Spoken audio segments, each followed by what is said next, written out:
કૃષ્ણ કૃષ્ણ કૃષ્ણ હરે હરે હરે હરે હરે રામ હરે રામ હરે હરે Krishna. Welcome Bhavin પ્રભુ. તો તમે બધા તમારા માઇકને હવે મ્યુટ કરી દેશો. તમને બધાને મારી નમ્ર વિનંતી છે. શરૂઆત કરીશું આપણે આ સેશનની ભગવાન શ્રી શ્રી રાધા ગોવિંદના ચરણોમાં ખૂબ જ ભાવપૂર્વક પ્રેમપૂર્વકની પ્રાર્થનાઓ અર્પણ કરવાથી આ સેશનની શરૂઆત કરીશું. ભાવિન પ્રભુ તમારો હેન્ડ રેસ યસ મળી ગયા તમે. Okay, now co-host is Bhavin પ્રભુ, વિક્રમી પ્રભુ એન્ડ જંખના માતાજી. ડન. બેકગ્રાઉન્ડ નોઇસ નું ધ્યાન રાખજો અને ના કંટ્રોલ થાય તો કેજો, તો પછી કાલની જેમ કમ્પ્લીટ બરાબર, કોઈ અનમ્યુટ ના કરી શકે એવું કરીશું. શરૂઆત કરીશું ભગવાન શ્રી શ્રી રાધા ગોવિંદજીના ચરણોમાં ખૂબ જ પ્રેમપૂર્વક ભાવપૂર્વકની પ્રાર્થનાઓ આપણે બધા સાથે મળીને અર્પણ કરીશું. મંગલાચરણની પ્રાર્થનાઓ સાથે આ સેશનની શરૂઆત કરીશું. આઈ હોપ કે તમને બધાને સ્લાઇડ વિઝિબલ છે ભાવિન પ્રભુ, બરાબર છે? રાધા ગોવિંદજીના દર્શન થઈ રહ્યા છે અને મારો અવાજ પણ એકદમ ક્લિયર છે. બરાબર છે. યસ પ્રભુ. Thank you. Thank you. શરૂઆત કરીશું. ભગવાન શ્રી શ્રી રાધા ગોવિંદજીના ચરણોમાં વંદન કરીએ. ભગવાનના પરમ પાર્ષદ અર્જુનજી, તેમના આપણે ખૂબ જ ઋણી છીએ, નતમસ્તક થઈએ, વંદન કરીએ. અને ભગવાનના પરમ પાર્ષદ પરમ ભક્ત શીલ પ્રભુપાદજી, જેમના કારણે આ જ્ઞાન આપણને સમજવાની લાયકાત પ્રાપ્ત થાય છે, સમજવાની બુદ્ધિ પ્રાપ્ત થાય છે, એવા શીલ પ્રભુપાદજીને ચરણોમાં કોટી કોટી વંદન. શરૂઆત કરીશું. ઓમ જ્ઞાનતિમિરાન્ધસ્ય જ્ઞાનાંજન શલાકયા ચક્ષુર ઉન્મિલિતમ યેન તસ્મૈ શ્રી ગુરુવે નમઃ. શ્રી ચૈતન્ય મનોભીષ્ટમ સ્થાપિતમ યેન ભૂતલે સ્વયં રૂપ કદા મહ્યમ દદાતિ સ્વપદાંતિકમ.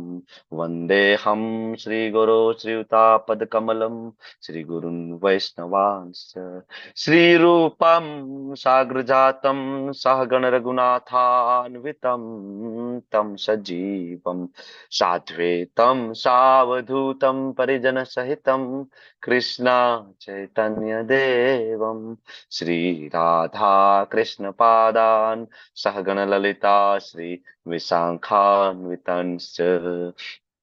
હે કૃષ્ણ કરુણા સિંધુ दीनबंधु जगतपते गोपेश गोपिका कांत राधा कांत नमस्तुते. तप्त कांचन गौरांगी श्री राधे वृंदावनेश्वरी वृषभानु सुते देवी प्रणमामि हरिप्रिये. वाञ्छाकल्पतरुभ्यश्च कृपा सिन्धुभ्य एव च पतितानां पावनेभ्यो वैष्णवेभ्यो नमो नमो. विष्णुपादाय कृष्णप्रेष्ठाय भूतले श्रीमते भक्तिवेदांत स्वामिनिति नामिने. नमस्ते सरस्वती देवे गौरवाणी प्रचारिणे निर्विशेष शून्यवादी पाश्चात्य देशतारिणे. जय श्री कृष्ण चैतन्य प्रभु नित्यानंद श्री अद्वैत गदाधर श्रीवासादि गौर भक्त वृंद. हरे कृष्णा हरे कृष्णा हरे कृष्णा कृष्णा कृष्णा कृष्णा हरे हरे हरे हरे हरे हरे राम राम हरे राम हरे राम राम राम राम हरे राम हरे. हरे हरे हरे. कृष्ण हरे कृष्ण हरे प्रभु जी कृष्णा हरे कृष्ण हरे कृष्ण हरे હરે कृष्ण કૃષ્ણ. हरे વેલકમ. हरे ખૂબ कृष्ण प्रभु હૃદયપૂર્વક जी નું हरे બધા જ कृष्ण વહાલા प्रभु जी વૈષ્ણવોનું हरे कृष्ण प्रभु जी હરે हरे કૃષ્ણ. कृष्ण प्रणाम નૈના માતાજી હરે કૃષ્ણ. હરે જિજ્ઞેશ કૃષ્ણ ગોસાઈ પ્રભુ, પ્રભુ. ચંદ્રિકા માતાજી, યસ લલિત કુમાર, વેદ પ્રભુ, જયશ્રી પટેલ માતાજી, ધાર્મી માતાજી અને યસ ખૂબ ખૂબ સ્વાગત છે તમારા બધાનું વહાલા વૈષ્ણવનું. શરૂઆત કરીશું. અત્યાર સુધી આપણે લોકો 10 અધ્યાયની ચર્ચાઓ પૂર્ણ કરી ચૂક્યા છીએ. તો આજે રિવિઝનમાં ખાલી એટલું જ છે કે 10 અધ્યાયના નામ ક્રમ અનુસાર કોને આવડે છે, માઇકને ચાલુ કર્યા વગર ખાલી હેન્ડ રેસ કરવાનું છે, મને આવડે છે, બોલવાનું નથી. તો કોને આવડે છે 1 થી 10 અધ્યાયના નામ કન્ટિન્યુઅસ લાઈન ટુ લાઈન બોલવાના છે. હરે કૃષ્ણ હરે કૃષ્ણ કૃષ્ણ કૃષ્ણ હરે હરે હરે રામ રામ રામ હરે હરે. હું રાહ જોઉં છું કેટલા એન્ડ્રેસ થાય છે. બધા જ એન્ડ્રેસ થઈ જાય પછી હું જોઉં છું કે જે બોલ્યા જ ના હોય, જેને મોકો જ ના મળ્યો હોય, તો પછી આપણે એને ચાન્સ આપીએ. બરાબર. 8 હેન્ડરેસ થયા છે. 8. જનરલી તો બધા બોલે છે પણ મેહુલ પ્રભુનો ચાન્સ બહુ ઓછો મળ્યો છે બોલવાનો. તો મેહુલ પ્રભુ આપ બોલો. ચાલો મેહુલ પ્રભુ, પ્લીઝ અનમ્યુટ યોરસેલ્ફ. મેહુલ પ્રભુ, હરે કૃષ્ણ. હરે કૃષ્ણ પ્રભુજી. હાજી બોલો બોલો. હેન્ડરેસ કર્યો છે, જવાબ બોલો. હા, પહેલો ચેપ્ટર જે છે તે આપણે અર્જુન વિષયક યોગ છે. હમ બીજો જે આપણે અધ્યાય છે એ સાંખ્ય યોગ છે. હમ ત્રીજો બરાબર. કર્મયોગ છે. કર્મયોગ. હા, ચોથો છે એ જનના યોગ છે. ચોથો કયો છે? જનના યોગ. જ્ઞાન યોગ. દિવ્ય જ્ઞાન. યોગ, દિવ્ય જ્ઞાન યોગ. દિવ્ય હા હા જ્ઞાન. હા, સોરી જ્ઞાન યોગ.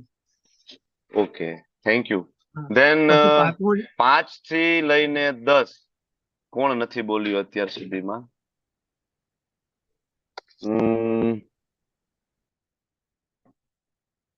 9 હેન્ડરેસ છે એટલે 9 પાર્ટિસિપન્ટને અધ્યયના નામ આવડે છે. અને યસ, રતિલાલ પ્રભુએ હેન્ડરેસ કર્યો છે. તો બોલો રતિલાલ પ્રભુ, ચાલો 5મા અધ્યાયનું નામ બોલો રતિલાલ પ્રભુ. નહીં? નો? ઓકે. ધેન કોણ બોલશે? બોલો. જયશ્રી પટેલ માતાજી બોલો. 5મા અધ્યાયથી ચાલુ કરો. ચાલો. 5મો અધ્યાયનું કર્મયોગ, છઠ્ઠું ધ્યાન યોગ. 5મો અધ્યાય નહીં. 5મો અધ્યાય કૃષ્ણ ભાવના યુક્ત કર્મ યોગ. આખું હા નામ બોલો. છઠ્ઠો બોલો હા, હવે. છઠ્ઠું છે ધ્યાન યોગ. હમ. 7મું છે પરમેશ્વર જ્ઞાન અને પરમેશ્વરનું જ્ઞાન. હા. પરમેશ્વરનું જ્ઞાન. હા. અને 8મું છે ભગવત પ્રાપ્તિ. ભગવત પ્રાપ્તિ, અક્ષર બ્રહ્મ યોગ. 9મું 9મું છે પરમ બ્રહ્મનું જ્ઞાન. નહીં.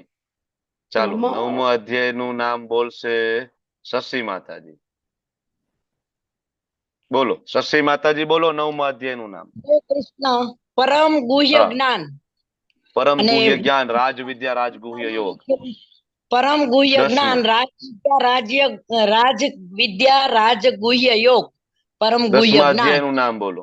10મા અધ્યાયનું નામ બોલો. હું જ બોલું. તમે જ બોલો. પરમેશ્વરનું ઐશ્વર્ય વિભૂતિ યોગ. વિભૂતિ યોગ. અને આજે કયો અધ્યાય લેવાનું છે એ અધ્યાયનું નામ બોલો. 11મું વિશ્વરૂપ દર્શન. વિશ્વરૂપ વિશ્વરૂપ દર્શન. દર્શન. ઓકે, ખૂબ ખૂબ ધન્યવાદ. Thank you. શરૂઆત કરીશું આજનો અધ્યાય. તમે હવે તમારા માઇક બંધ કરી દેજો, વિનંતી છે. ક્લાસ અને જોબ એ બે ભેગા સાથે ના થાય, કારણ કે આપણી પાસે બે માથા નથી એટલા માટે. એટલે કા જોબ થાય ને કા ક્લાસ થાય. શરૂઆત કરીશું. તો વિશ્વરૂપ દર્શન, ભગવાન અર્જુનને વિરાટ સ્વરૂપ દર્શન બતાવવા જઈ રહ્યા છે. આની પહેલા પણ ભગવાને એક મિની વિશ્વરૂપ દર્શન બતાવ્યું છે. ક્યાં બતાવ્યું છે? Open for all. ક્યાં બતાવ્યું છે? મિની વિશ્વરૂપ દર્શન પણ એકવાર કરાવો. કઈ જગ્યાએ? માતાજી યશોદાને નહીં માતા યશોદાને બતાવ્યું હતું. નહીં. એ આન્સર. દુર્યોધનને બતાવ્યું હતું. દુર્યોધન અને જે સભા, હસ્તિનાપુરની સભામાં કયો પ્રસંગ હતો? એ કયો પ્રસંગ હતો? શાંતિ દૂત માટે ગયા શાંતિદૂત હતા. બનીને શાંતિદૂત બનીને ભગવાન જયારે ગયા હતા, ત્યારે દુર્યોધને જયારે ભગવાનને બંદી બનાવવાની કોશિશ કરી, એ સમયે ભગવાને વિશ્વરૂપ દર્શન બતાવ્યું હતું, પણ મિની વિશ્વરૂપ દર્શન બતાવ્યું. શાંતિદૂત બનીને બરાબર. ગયેલ શાંતિદૂત. હા, શાંતિદૂત, બરાબર છે. ઓકે, તો હવે તમારા માઇક બધા મ્યુટ કરી દેજો. આગળ વધીએ. તમારી સામે એક સરસ મજાનું પિક્ચર છે. આ કયો પ્રસંગ છે અને આ દર્શનનું નામ શું છે? બોલો. પરમાર વિરાટ ચંદ્રિકામાં આપણે હેન્ડરેસ્ટ નું જ રાખીએ, કારણ કે આમાં તો એવું છે તમે બધા એક સાથે બોલો છો એટલે કોઈનું કાંઈ સમજાતું નથી. એટલે બેટર છે કે હેન્ડરેસ જ કરો. બરાબર ને? આ સામે ભલે થોડી કદાચ વાર લાગશે, ક્લાસ 10 મિનિટ મોડો પૂરો થશે. બરાબર ને? તો બોલો, આ સામે જે દર્શન તમે જોઈ રહ્યા છો ચંદ્રિકા માતાજી, એ કયા દર્શન છે? કયું સ્વરૂપ કહેવાય એને? ચંદ્રિકા માતાજી. બોલો. હેન્ડરેસ કરીને ફટ કરતું માઇક અનમ્યુટ થવું જોઈએ, નહીતર હેન્ડરેસ કરવાનો શું મતલબ છે? હેન્ડરેસ કરીએ પછી આપણે 3 વખત કહીએ બોલો બોલો બોલો બોલો બોલો, તો તમારો માઇક જ ચાલુ ના થાય, મતલબ નથી એનો કઈ. નેહલ પંચાલ માતાજી બોલો. યશોદા માતાને બ્રહ્માંડના દર્શન કરાવડાવે છે એમના મુખમાં. બ્રહ્માંડ દર્શન. બરાબર. કયો હમ. પ્રસંગ છે? આપણે આની પેલા લીધો છે. બરાબર. તો માટી ખાધી હતી કૃષ્ણએ. બરાબર. 7મા અધ્યાયમાં આપણે આ પ્રસંગ લીધો હતો. 8મા અધ્યાયમાં. ઓકે. તો ભગવાને માટી ખાધી છે ને માતા કે છે ખોલો મોઢું, અને ભગવાન આખા બ્રહ્માંડના દર્શન ત્યાં કરાવે છે. અને આજે ભગવાન અહીં વિશ્વરૂપ દર્શન બતાવવા જઈ રહ્યા છે. બરાબર. અને એની ચર્ચાઓ આપણે કરવી છે. તો શું કામ વિશ્વરૂપ દર્શન ની જરૂર પડી? બરાબર. તો જોઈએ. અર્જુન પ્રશ્ન પૂછશે, અર્જુન વિનંતી કરશે, અને એ વિભાગમાં આગળ ચર્ચા કરીએ. 6 વિભાગમાં આ અધ્યયને વહેંચવામાં આવ્યું છે. 6 અલગ અલગ સેક્શન છે. અને શરૂઆતમાં અર્જુનની વિનંતી છે કે ભગવાન વિશ્વરૂપ બતાવો. ભગવાન એના વિશ્વરૂપનું થોડું વર્ણન કરે છે. અને પછી સંજય અને અર્જુન એ બંનેની દ્રષ્ટિનું વર્ણન થાય છે.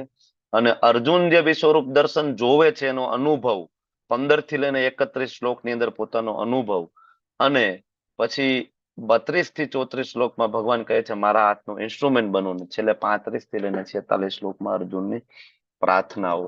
બરાબર. અને પછી અર્જુન છે એને મનગમતું સ્વરૂપ ભગવાનને વિનંતી કરશે, અને એ સાથે આ અધ્યાયનું સમાપન થશે. તો અહીંયા શરૂઆત થાય છે અર્જુન દ્વારા, અને અર્જુન કહે છે મદ અનુગ્રહાય પરમમ ગુહ્યમ અધ્યાત્મ સંગીતમ યત્વયોક્તમ વચસ્તેન મોહોયમ વિગતો મમ. હજી તો 11મો અધ્યાય છે. 8 અધ્યાય ભગવદ ગીતાના બાકી છે. 10 અધ્યાય પૂરા થયા. અને અર્જુન 11મા અધ્યાયના પહેલા શ્લોકમાં, જો ગઈકાલે અર્જુન એવું કીધું તો ભગવાન મને ખબર છે, પરમ બ્રહ્મ તમે છો, પરમ ઈશ્વર તમે છો, પરમ તત્વ તમે છો, પૂર્ણ પુરુષોત્તમ તમે છો, દેવોના દેવ તમે છો, ભગવાન છો, અખિલ બ્રહ્માંડના સ્વામી તમે છો. ગઈકાલે અર્જુને ક્લેરિટી આપી દીધી. એટલે ઘણાને એમ થાય કે અર્જુનને ખબર નહોતી પડતી, કે બરાબર અર્જુન ભગવાનને ઓળખતો નહોતો. તો એ અર્જુનની ક્લેરિટી અડધી ભગવદ ગીતામાં આપી દીધી. હજી ભગવદ ગીતાના જયારે 9 અધ્યાય બાકી હતા. અહીંયા 11મા અધ્યાયમાં જયારે હજી 8 અધ્યાય બાકી છે, ત્યારે અર્જુન પેલા શ્લોકની અંદર એમ કે છે કે મારો તો મોહ દૂર થઈ ગયો. બરાબર. તમે જે મને ગુહ્ય આધ્યાત્મિક વિષયોનો મને ઉપદેશ આપ્યો. ગુહ્ય કયા કયા આધ્યાત્મિક વિષયો? તો આપણે પેલા ચર્ચા કરી છે. 3 ગુહ્ય જ્ઞાન શ્રીમદ ભગવદ ગીતાની અંદર આવ્યું. ગુહ્ય, ગુહ્યતર, ગુહ્યતમ. બરાબર. હું આ શરીર નથી, હું આત્મા છું. બરાબર. ભગવાન કૃષ્ણ છે અને મારો એની સાથેનો સંબંધ છે.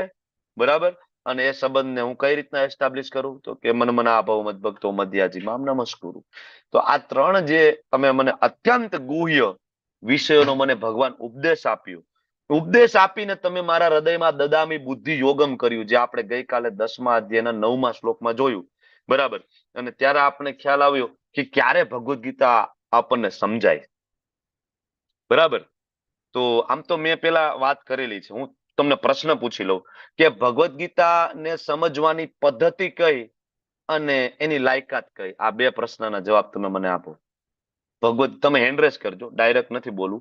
ભગવદ ગીતાને સમજવાની પદ્ધતિ કઈ, કયા અધ્યાયમાં આવ્યું છે, અને ભગવદ ગીતા કોણ સમજી શકે એના માટેની પ્રી રિક્વિઝિટ, એટલે કે તમારામાં આપણામાં શું ક્વોલિફિકેશન હોય તો જ આપણે ભગવદ ગીતાને સમજીને જીવનમાં ઉતારી શકાય. આ 2 પ્રશ્ન એક સાથે છે. કોઈને એકનો જવાબ આવડે તો એકનો પણ બોલી શકાય, કે પદ્ધતિ શું અને લાયકાત શું. બરાબર. ચાલો ચાલો હેન્ડરેસ કરો, કમોન ફાસ્ટ, ફટાફટ. બહુ સરળ પ્રશ્ન છે. આ આપણને હજી ખબર નથી 11મા અધ્યાયમાં, તો આપણે પાછા પેલા અધ્યાયથી ચાલુ કરવું પડશે. કારણ કે પદ્ધતિને લાયકાત તો બહુ મહત્વની વસ્તુ છે. અત્યાર સુધી આપણે એ તો ખબર પડી જ જવી જોઈએ કે ભાઈ આ પદ્ધતિથી આપણે ચાલવાનું છે. બરાબર, મન ફાવે એમ નહીં. અને બીજું કે મારામાં આ લાયકાત મારે અર્જિત કરવાની, મારે ડેવલપ કરવાની છે, તો જ હું ભગવદ ગીતાને સમજી શકીશ. બાકી તમે 18 દિવસના ક્લાસ 18 વખત એટેન્ડ કરશો ને તો તમારા જીવનમાં પરિવર્તન નહીં આવે. જો તમારે ખરેખર ભગવદ ગીતાને સમજવી હોય, જીવનમાં ઉતારવી હોય, તો તમારે ભગવદ ગીતામાં આવનારા જે પ્રેક્ટિકલ જે જ્ઞાન છે ને જીવનમાં ઉતારવું પડશે. ઓકે, તો અત્યાર સુધી ના બોલ્યા હોય તો સ્વાતિ માતાજીનો એડ્રેસ છે. સ્વાતિ માતાજી, તમે એક પ્રશ્નનો જવાબ બોલો. ગુરુ કયા પ્રશ્નનો? પરંપરામાં આવતું જ્ઞાન. ગુરુ શિષ્ય પરંપરામાં આવતું જ્ઞાન. કયા અધ્યાયમાં ભગવાને આપણને આ સમજાવ્યું છે? અધ્યાયનો ખ્યાલ નથી ખ્યાલ. સરસ, પણ જવાબ બરાબર પરફેક્ટ છે. ઉર્મિલા સાધુ માતાજી, બોલો કયા અધ્યાયમાં ભગવાને આવું કીધું છે? તમને પૂછશે ને, તમે બહાર જાશો, તમને કોઈ એમ કહેશે કે ભાઈ કોણે કીધું ભાઈ ગુરુ શિષ્ય પરંપરામાં જ્ઞાન લેવું જોઈએ? ક્યાં લખ્યું છે? તમે ઇસ્કોન વાળા લાવ્યા છો બધું. એવું કઈ ન હોય. ઘરે ભગવદ ગીતા લઈને ગમે તે વાંચી શકે ને ગમે તે વિદ્વાન બની શકે. આવું તમને કોઈ કહેશે તો તમે એને કઈક કેવું તો પડશે ને કે ભાઈ આ જગ્યા આ શ્લોકમાં લખ્યું છે. ઉર્મિલા માતાજી, બોલો કઈ જગ્યાએ, કયા શ્લોકમાં? હરે કૃષ્ણ પ્રભુજી. શ્લોક એવમ પરંપરા વાળો છે, પણ મારા ખ્યાલથી ચોથા અધ્યાયમાં. ચોથો અધ્યાય, બરાબર. ચોથો અધ્યાય, બીજો શ્લોક. એવમ પરંપરા પ્રાપ્તિ નિમમ રાજર્ષયો વિદુ સકાલે નેહ માતા યોગિન. બરાબર, યોગનષ્ટ પરંતપ. તો ચોથો અધ્યાય બીજો શ્લોક, ચોથો અધ્યાય પેલો શ્લોક પણ એનો જ છે. ઇમમ વિવસ્વતે યોગમ, મેં આ જ્ઞાન વિવસ્વાનને આપ્યું, વિવસ્વાને મનુને આપ્યું, મનુએ ઈશ્વાકુને આપ્યું, ને ઈશ્વાકુ દ્વારા પરંપરા ચાલતી હતી. એ જ રામચંદ્રજી ના વંશોમાં પણ એ આવી. રામચંદ્રજીને પણ જ્ઞાન હતું, એના ઉપર સ્વયં ભગવાન છે, એના પૂર્વજોને પણ ભગવદ ગીતાનું જ્ઞાન હતું, મતલબ એ પરંપરામાં આવ્યું. એટલે આ થઈ પદ્ધતિ કે ભગવદ ગીતા માત્ર ગુરુ શિષ્ય પરંપરા દ્વારા સમજી શકાશે તો જ તમારો આ જે મોહ છે, અહીંયા અર્જુન જે કહે છે એ મોહ દૂર થશે. હું આ શરીર નથી, હું આત્મા છું, અને જીવેરે સ્વરૂપ હોય કૃષ્ણ રદિત્ય દાસ. મારો એક જ ધ્યેય છે આ જીવનનો, મનુષ્ય જીવનનો એક જ ગોલ છે કે કઈ રીતે હું પરમ ભગવાનને હું પ્રસન્ન કરું. આ જ ગોલ છે. અને એ ત્યારે આ ગોલ તમારો ક્લિયર થશે જ્યારે તમને આ ભૌતિક જગતનો મોહ તમારો ઓછો થશે ત્યારે. બાકી મારા સગા, મારા રિલેટિવ, મારા વ્યવહારો, મારા મિત્રો, મારા વ્યસનો, મારી જીભની કહેવાય તૃપ્તિ, બરાબર, આ બધું મોહ છે. ક્યારે આ મોહ દૂર થશે? જ્યારે તમે ઓથેન્ટિક સોર્સ માંથી શ્રવણ કરશો ત્યારે. શ્રવણનું બહુ મહત્વ છે, આપણે આગળ જોયું હતું. પણ સોર્સ કયો હોવો જોઈએ? ઓથેન્ટિક. અર્જુન પાસે તો સોર્સ છે સ્વયં ભગવાન, બરાબર. પણ ભગવાને આપણા માટે કીધું છે કે એવમ પરંપરા પ્રાપ્તિ, તમે બધા પરંપરામાંથી જ્ઞાન પ્રાપ્ત કરજો. જે જ્ઞાન મેં અર્જુને આપ્યું છે એ એઝ ઇટ ઇઝ તમને ત્યાં મળશે મારી પરંપરામાં. એમાં કોઈ તફાવત નહીં રહે. અર્જુને જેવી રીતના આખી ભગવદ ગીતા સમજી અને મારો પરમ ભક્ત બની અને મેં જે પ્રમાણે કહ્યું એ પ્રમાણે કહ્યું. પછી અર્જુને વિચાર્યું નથી કે સામે દાદા છે, સામે ગુરુ છે, સામે કાકા છે, મામા છે. નહીં, બરાબર. મેં કહ્યું એ પ્રમાણે અર્જુને કહ્યું. અર્જુન મારા પરમ ભક્ત બન્યા. આજે એટલા માટે આપણે અર્જુનને યાદ કરીએ છીએ. તો તમે પણ જો પરંપરામાંથી જ્ઞાન પ્રાપ્ત કરશો તો તમારો મોહ દૂર થશે, બરાબર, અને તમે એઝ ઇટ ઇઝ જ્ઞાન પ્રાપ્ત. આ થઈ ગયું પદ્ધતિ, બરાબર. લાયકાત શું? અર્ચના માતાજી, લાયકાત કોણ ભગવદ ગીતા સમજી શકે? ભક્તો અસીમે સખા ચેતી, જે ભક્ત છે અને ભગવાનનો સખા છે. અને 9મા અધ્યાયમાં એવું કીધું છે કે તું મારી અનસૂયા મતલબ ઈર્ષ્યા નથી કરતો, એટલે હું તને ભગવદ ગીતાનું જ્ઞાન આપું છું. રી બોલ, પરફેક્ટ માતાજી, બરાબર. ભક્તો અસીમે સખા ચેતી અનસૂય વે. ગઈકાલે આવ્યું તું પ્રિયમાણાય, તું તો મારો ડિયર ફ્રેન્ડ છે અર્જુન. તો જે કોઈ ભગવાનને ડિયર ફ્રેન્ડ માનતા હશે એ જ ભગવદ ગીતાને સમજી શકવાના છે, તર્ક વિતર્કોથી નહીં. કેટલા બધા વિદ્વાનો છે, કહેવાતા વિદ્વાનો, જેને ભગવદ ગીતા ઉપર તાત્પર્ય આપ્યા છે, પોતે પોતાના જીવનમાં જ ભગવદ ગીતાને ઉતારી શક્યા નથી. ભગવદ ગીતાના શ્લોકો ઉપર ભાવાર્થો લખ્યા છે બીજાને સમજાવવા માટે, પણ પોતાના જીવનમાં જે પરિવર્તન નથી આવ્યું, આ પ્રભાવ છે. કારણ કે લાયકાત નથી અને પદ્ધતિ જાણતા નથી. એટલે મન ફાવે એ પદ્ધતિ, ના હું ઘરે લઈ આવું, હું જાતે વાંચી લઈશ. ના, ધેટ ઇઝ ઇમ્પોસિબલ. ભૌતિક જ્ઞાન લેવું હોય ને તો પણ પદ્ધતિ છે. ડોક્ટર બનવું હોય તો સાયન્સ કરવું પડે અને ગવર્મેન્ટ માન્ય યુનિવર્સિટીની કોલેજમાં એડમિશન લેવું પડે, ત્યાંના પ્રોફેસરોને શરણે જવું પડે, ત્યાંની એક્ઝામો ક્લિયર કરવી પડે અને પછી તમને ડિગ્રી આપવામાં આવે કે નાવ યુ આર ડોક્ટર, તમે પ્રેક્ટિસ કરી શકો છો. બરાબર. તો જો તમારે ભક્ત બનવું હોય, તમારે ગોલોક વૃંદાવન ધામ જવું હોય તો 4 ઓથેન્ટિક યુનિવર્સિટી, બ્રહ્મ મધ્વ જેમાં ઇસ્કોન આવે છે, શ્રી, બરાબર, રુદ્ર, નિમ્બાર્ક, 4 યુનિવર્સિટીમાંથી કોઈ પણ એક યુનિવર્સિટીમાં તમે એડમિશન લો, ત્યાં શરણાગત થાવ, ત્યાંના આચાર્ય એટલે કે પ્રોફેસર જે જ્ઞાન આપે છે વિનમ્ર ભાવે સ્વીકારો, અને હા તમને કઈ પ્રશ્ન હોય તો વિનમ્ર ભાવે પ્રશ્ન પૂછો, તમારા શંકાનું સમાધાન કરો, ત્યારે તમે ભક્ત કહેવાઓ. ભક્ત બહુ મોટી વ્યાખ્યા છે એકચ્યુઅલી, બરાબર. અને ત્યારે તમારા હૃદયમાં જ્ઞાન પ્રગટ થાય અને ત્યારે તમારો મોહ દૂર થશે. હે કમળ નયન, મેં આપની પાસેથી જીવ માત્રના ઉત્પત્તિ લય વિશે વિસ્તારપૂર્વક સાંભળ્યું. ક્યાં સાંભળ્યું છે વિસ્તારપૂર્વક? 8મા અધ્યાયમાં. 8મા અધ્યાયમાં બધું આવ્યું, બરાબર, કે ભગવાન જે બ્રહ્માજી છે એનું મૃત્યુ, બ્રહ્માજીનું રાત પડે તો મિની પ્રલય, મહાપ્રલય, તો આ બધું જાણ્યું, ઉત્પત્તિ, પ્રલય, બરાબર, વિસ્તારપૂર્વક. અને તમારો અક્ષય મહિમા, વિભૂતિ યોગમાં મેં તમારો મહિમા પણ સાંભળ્યો, 7મા અધ્યાયમાં તમારો મહિમા પણ મેં સાંભળ્યો છે, બરાબર. એટલે અર્જુન કબૂલ કરે છે, મદ અનુગ્રહાય, આગળના શ્લોકમાં કીધું ને. યસ ભગવાન, થેન્ક યુ સો મચ કે તમે મને આ ગુહ્ય જ્ઞાન આપ્યું.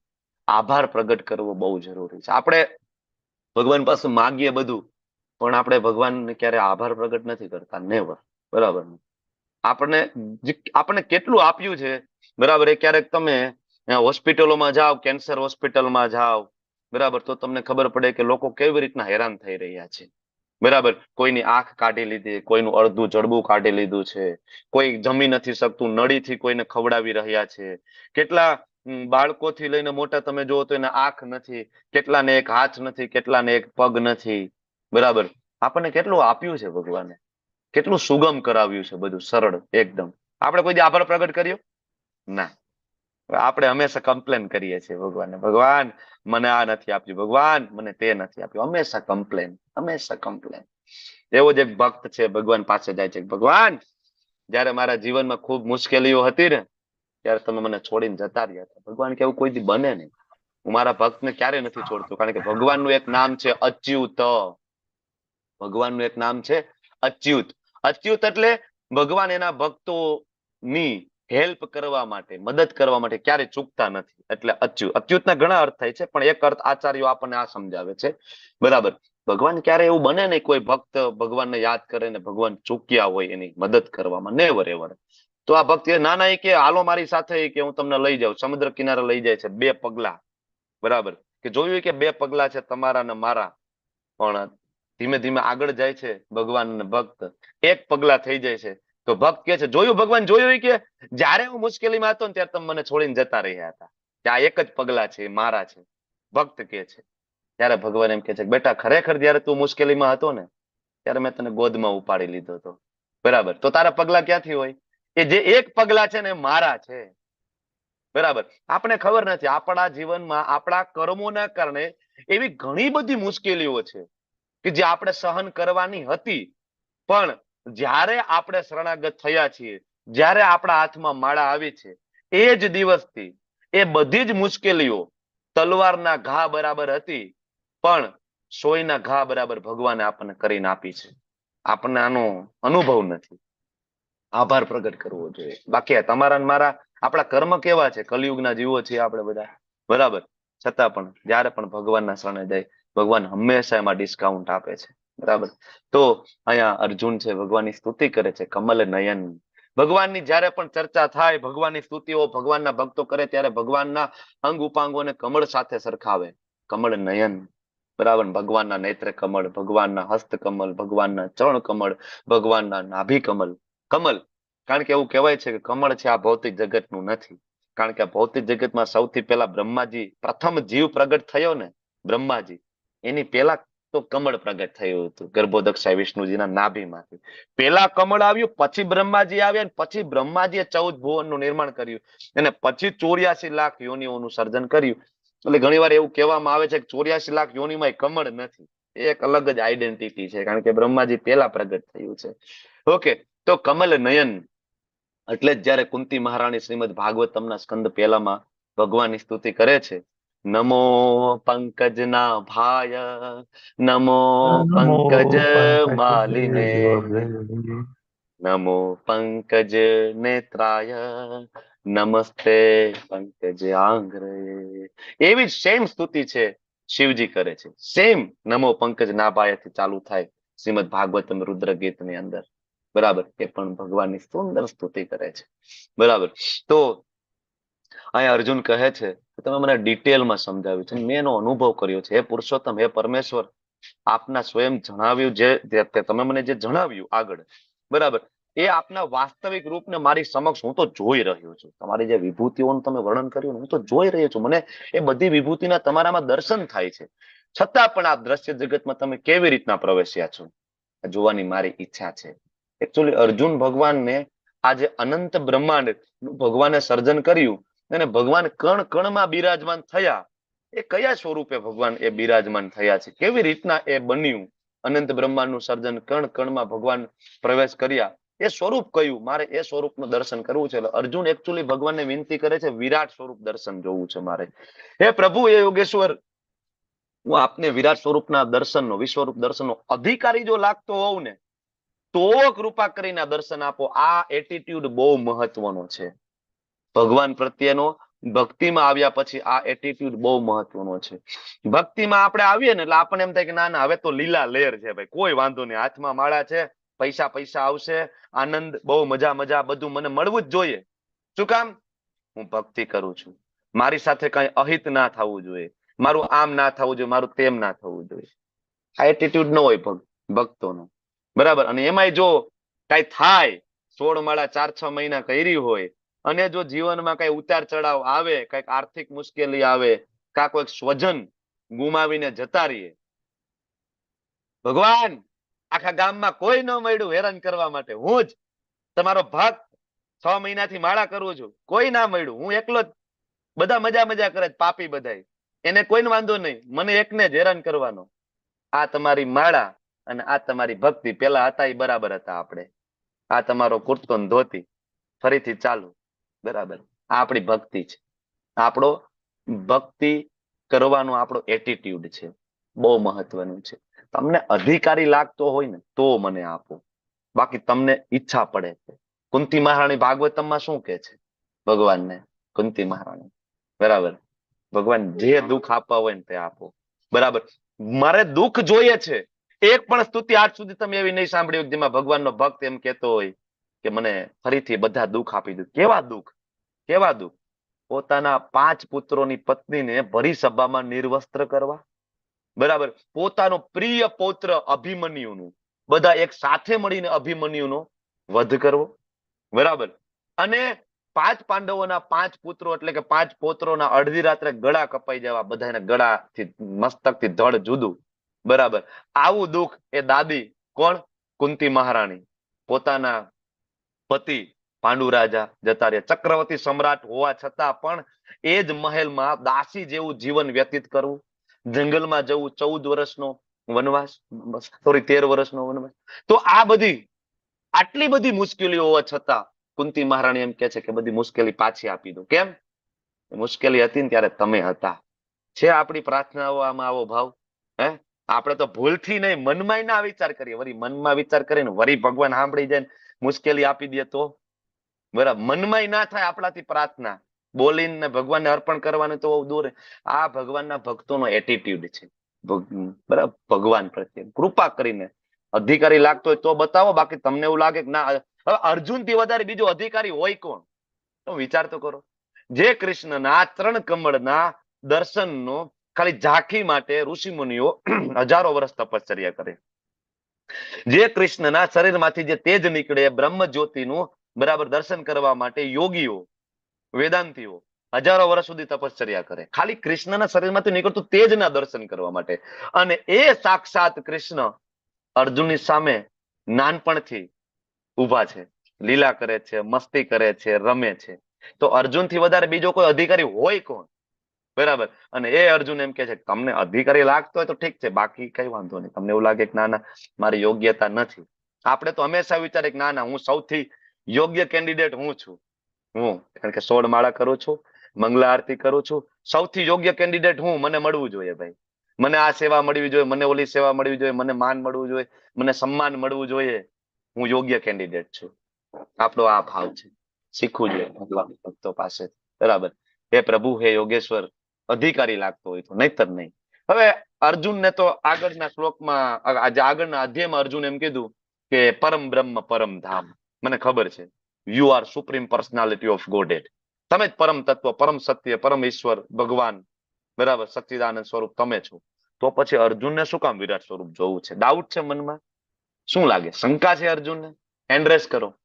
અર્જુનને વિશ્વરૂપ જોવું શું કામ? શંકા ચાલે છે મનમાં કે ના ના ઠીક છે, ભગવાન કે છે, પણ એકવાર જાણી તો લઈ ભગવાન છે કે નહીં, ખરેખર છે કે નહીં. શું લાગે છે? કરો કરો કરો, હેન્ડ રેસ કરો. વિશ્વરૂપ દર્શન શું કામ જોવું છે? આવડે કે ના આવડે, જેવું આવડે એવું. બરાબર. અહીં કોઈને બંદૂકની ગોળી આપણે આપવાની નથી, ખોટું પડે તો. બરાબર. ચિંતા ના કરો. ના કોઈનું અપમાન થઈ જવાનું નથી. બરાબર. એટલે એ ચિંતા ના કરો. કોઈને કાંઈ આવડતું નથી. નથી આવડતું એટલે શીખવા બેઠા છે. આવડતું હોત તો પરમહંસ ના થઈ ગયા હોત. ભગવદ્ ગીતા આવડતી હોત ને ભગવદ્ ગીતા સમજાઈ ગયું તો ક્યાં ભગવદ્ ગીતામાં અત્યારે આપણે ક્લાસમાં હોત? તો ભાગવતમની કથાઓમાં ના આપણે રમતા હોત અત્યારે. બરાબર. નથી ખબર એટલે જ ભેગા થયા છે. એટલે ચિંતા ના કરો, કરો હેન્ડ રેસ, જેવું આવડે. યસ. કોણ નથી બોલ્યું? 14 હેન્ડ રેસ છે. Yes, very good. ના બોલ્યા હોય. અચ્છા, બંસી માતાજીએ હેન્ડ રેસ કર્યો છે. હા, બંસી માતાજી, ધાર્મી માતાજી, કમ્બાઈન. બરાબર. એક એકાઉન્ટમાં કોઈ પણ એક કારણ બોલો, શું કામ અર્જુનને વિશ્વરૂપ દર્શન કરવું છે? ચાલો બોલો, બંસી માતાજી.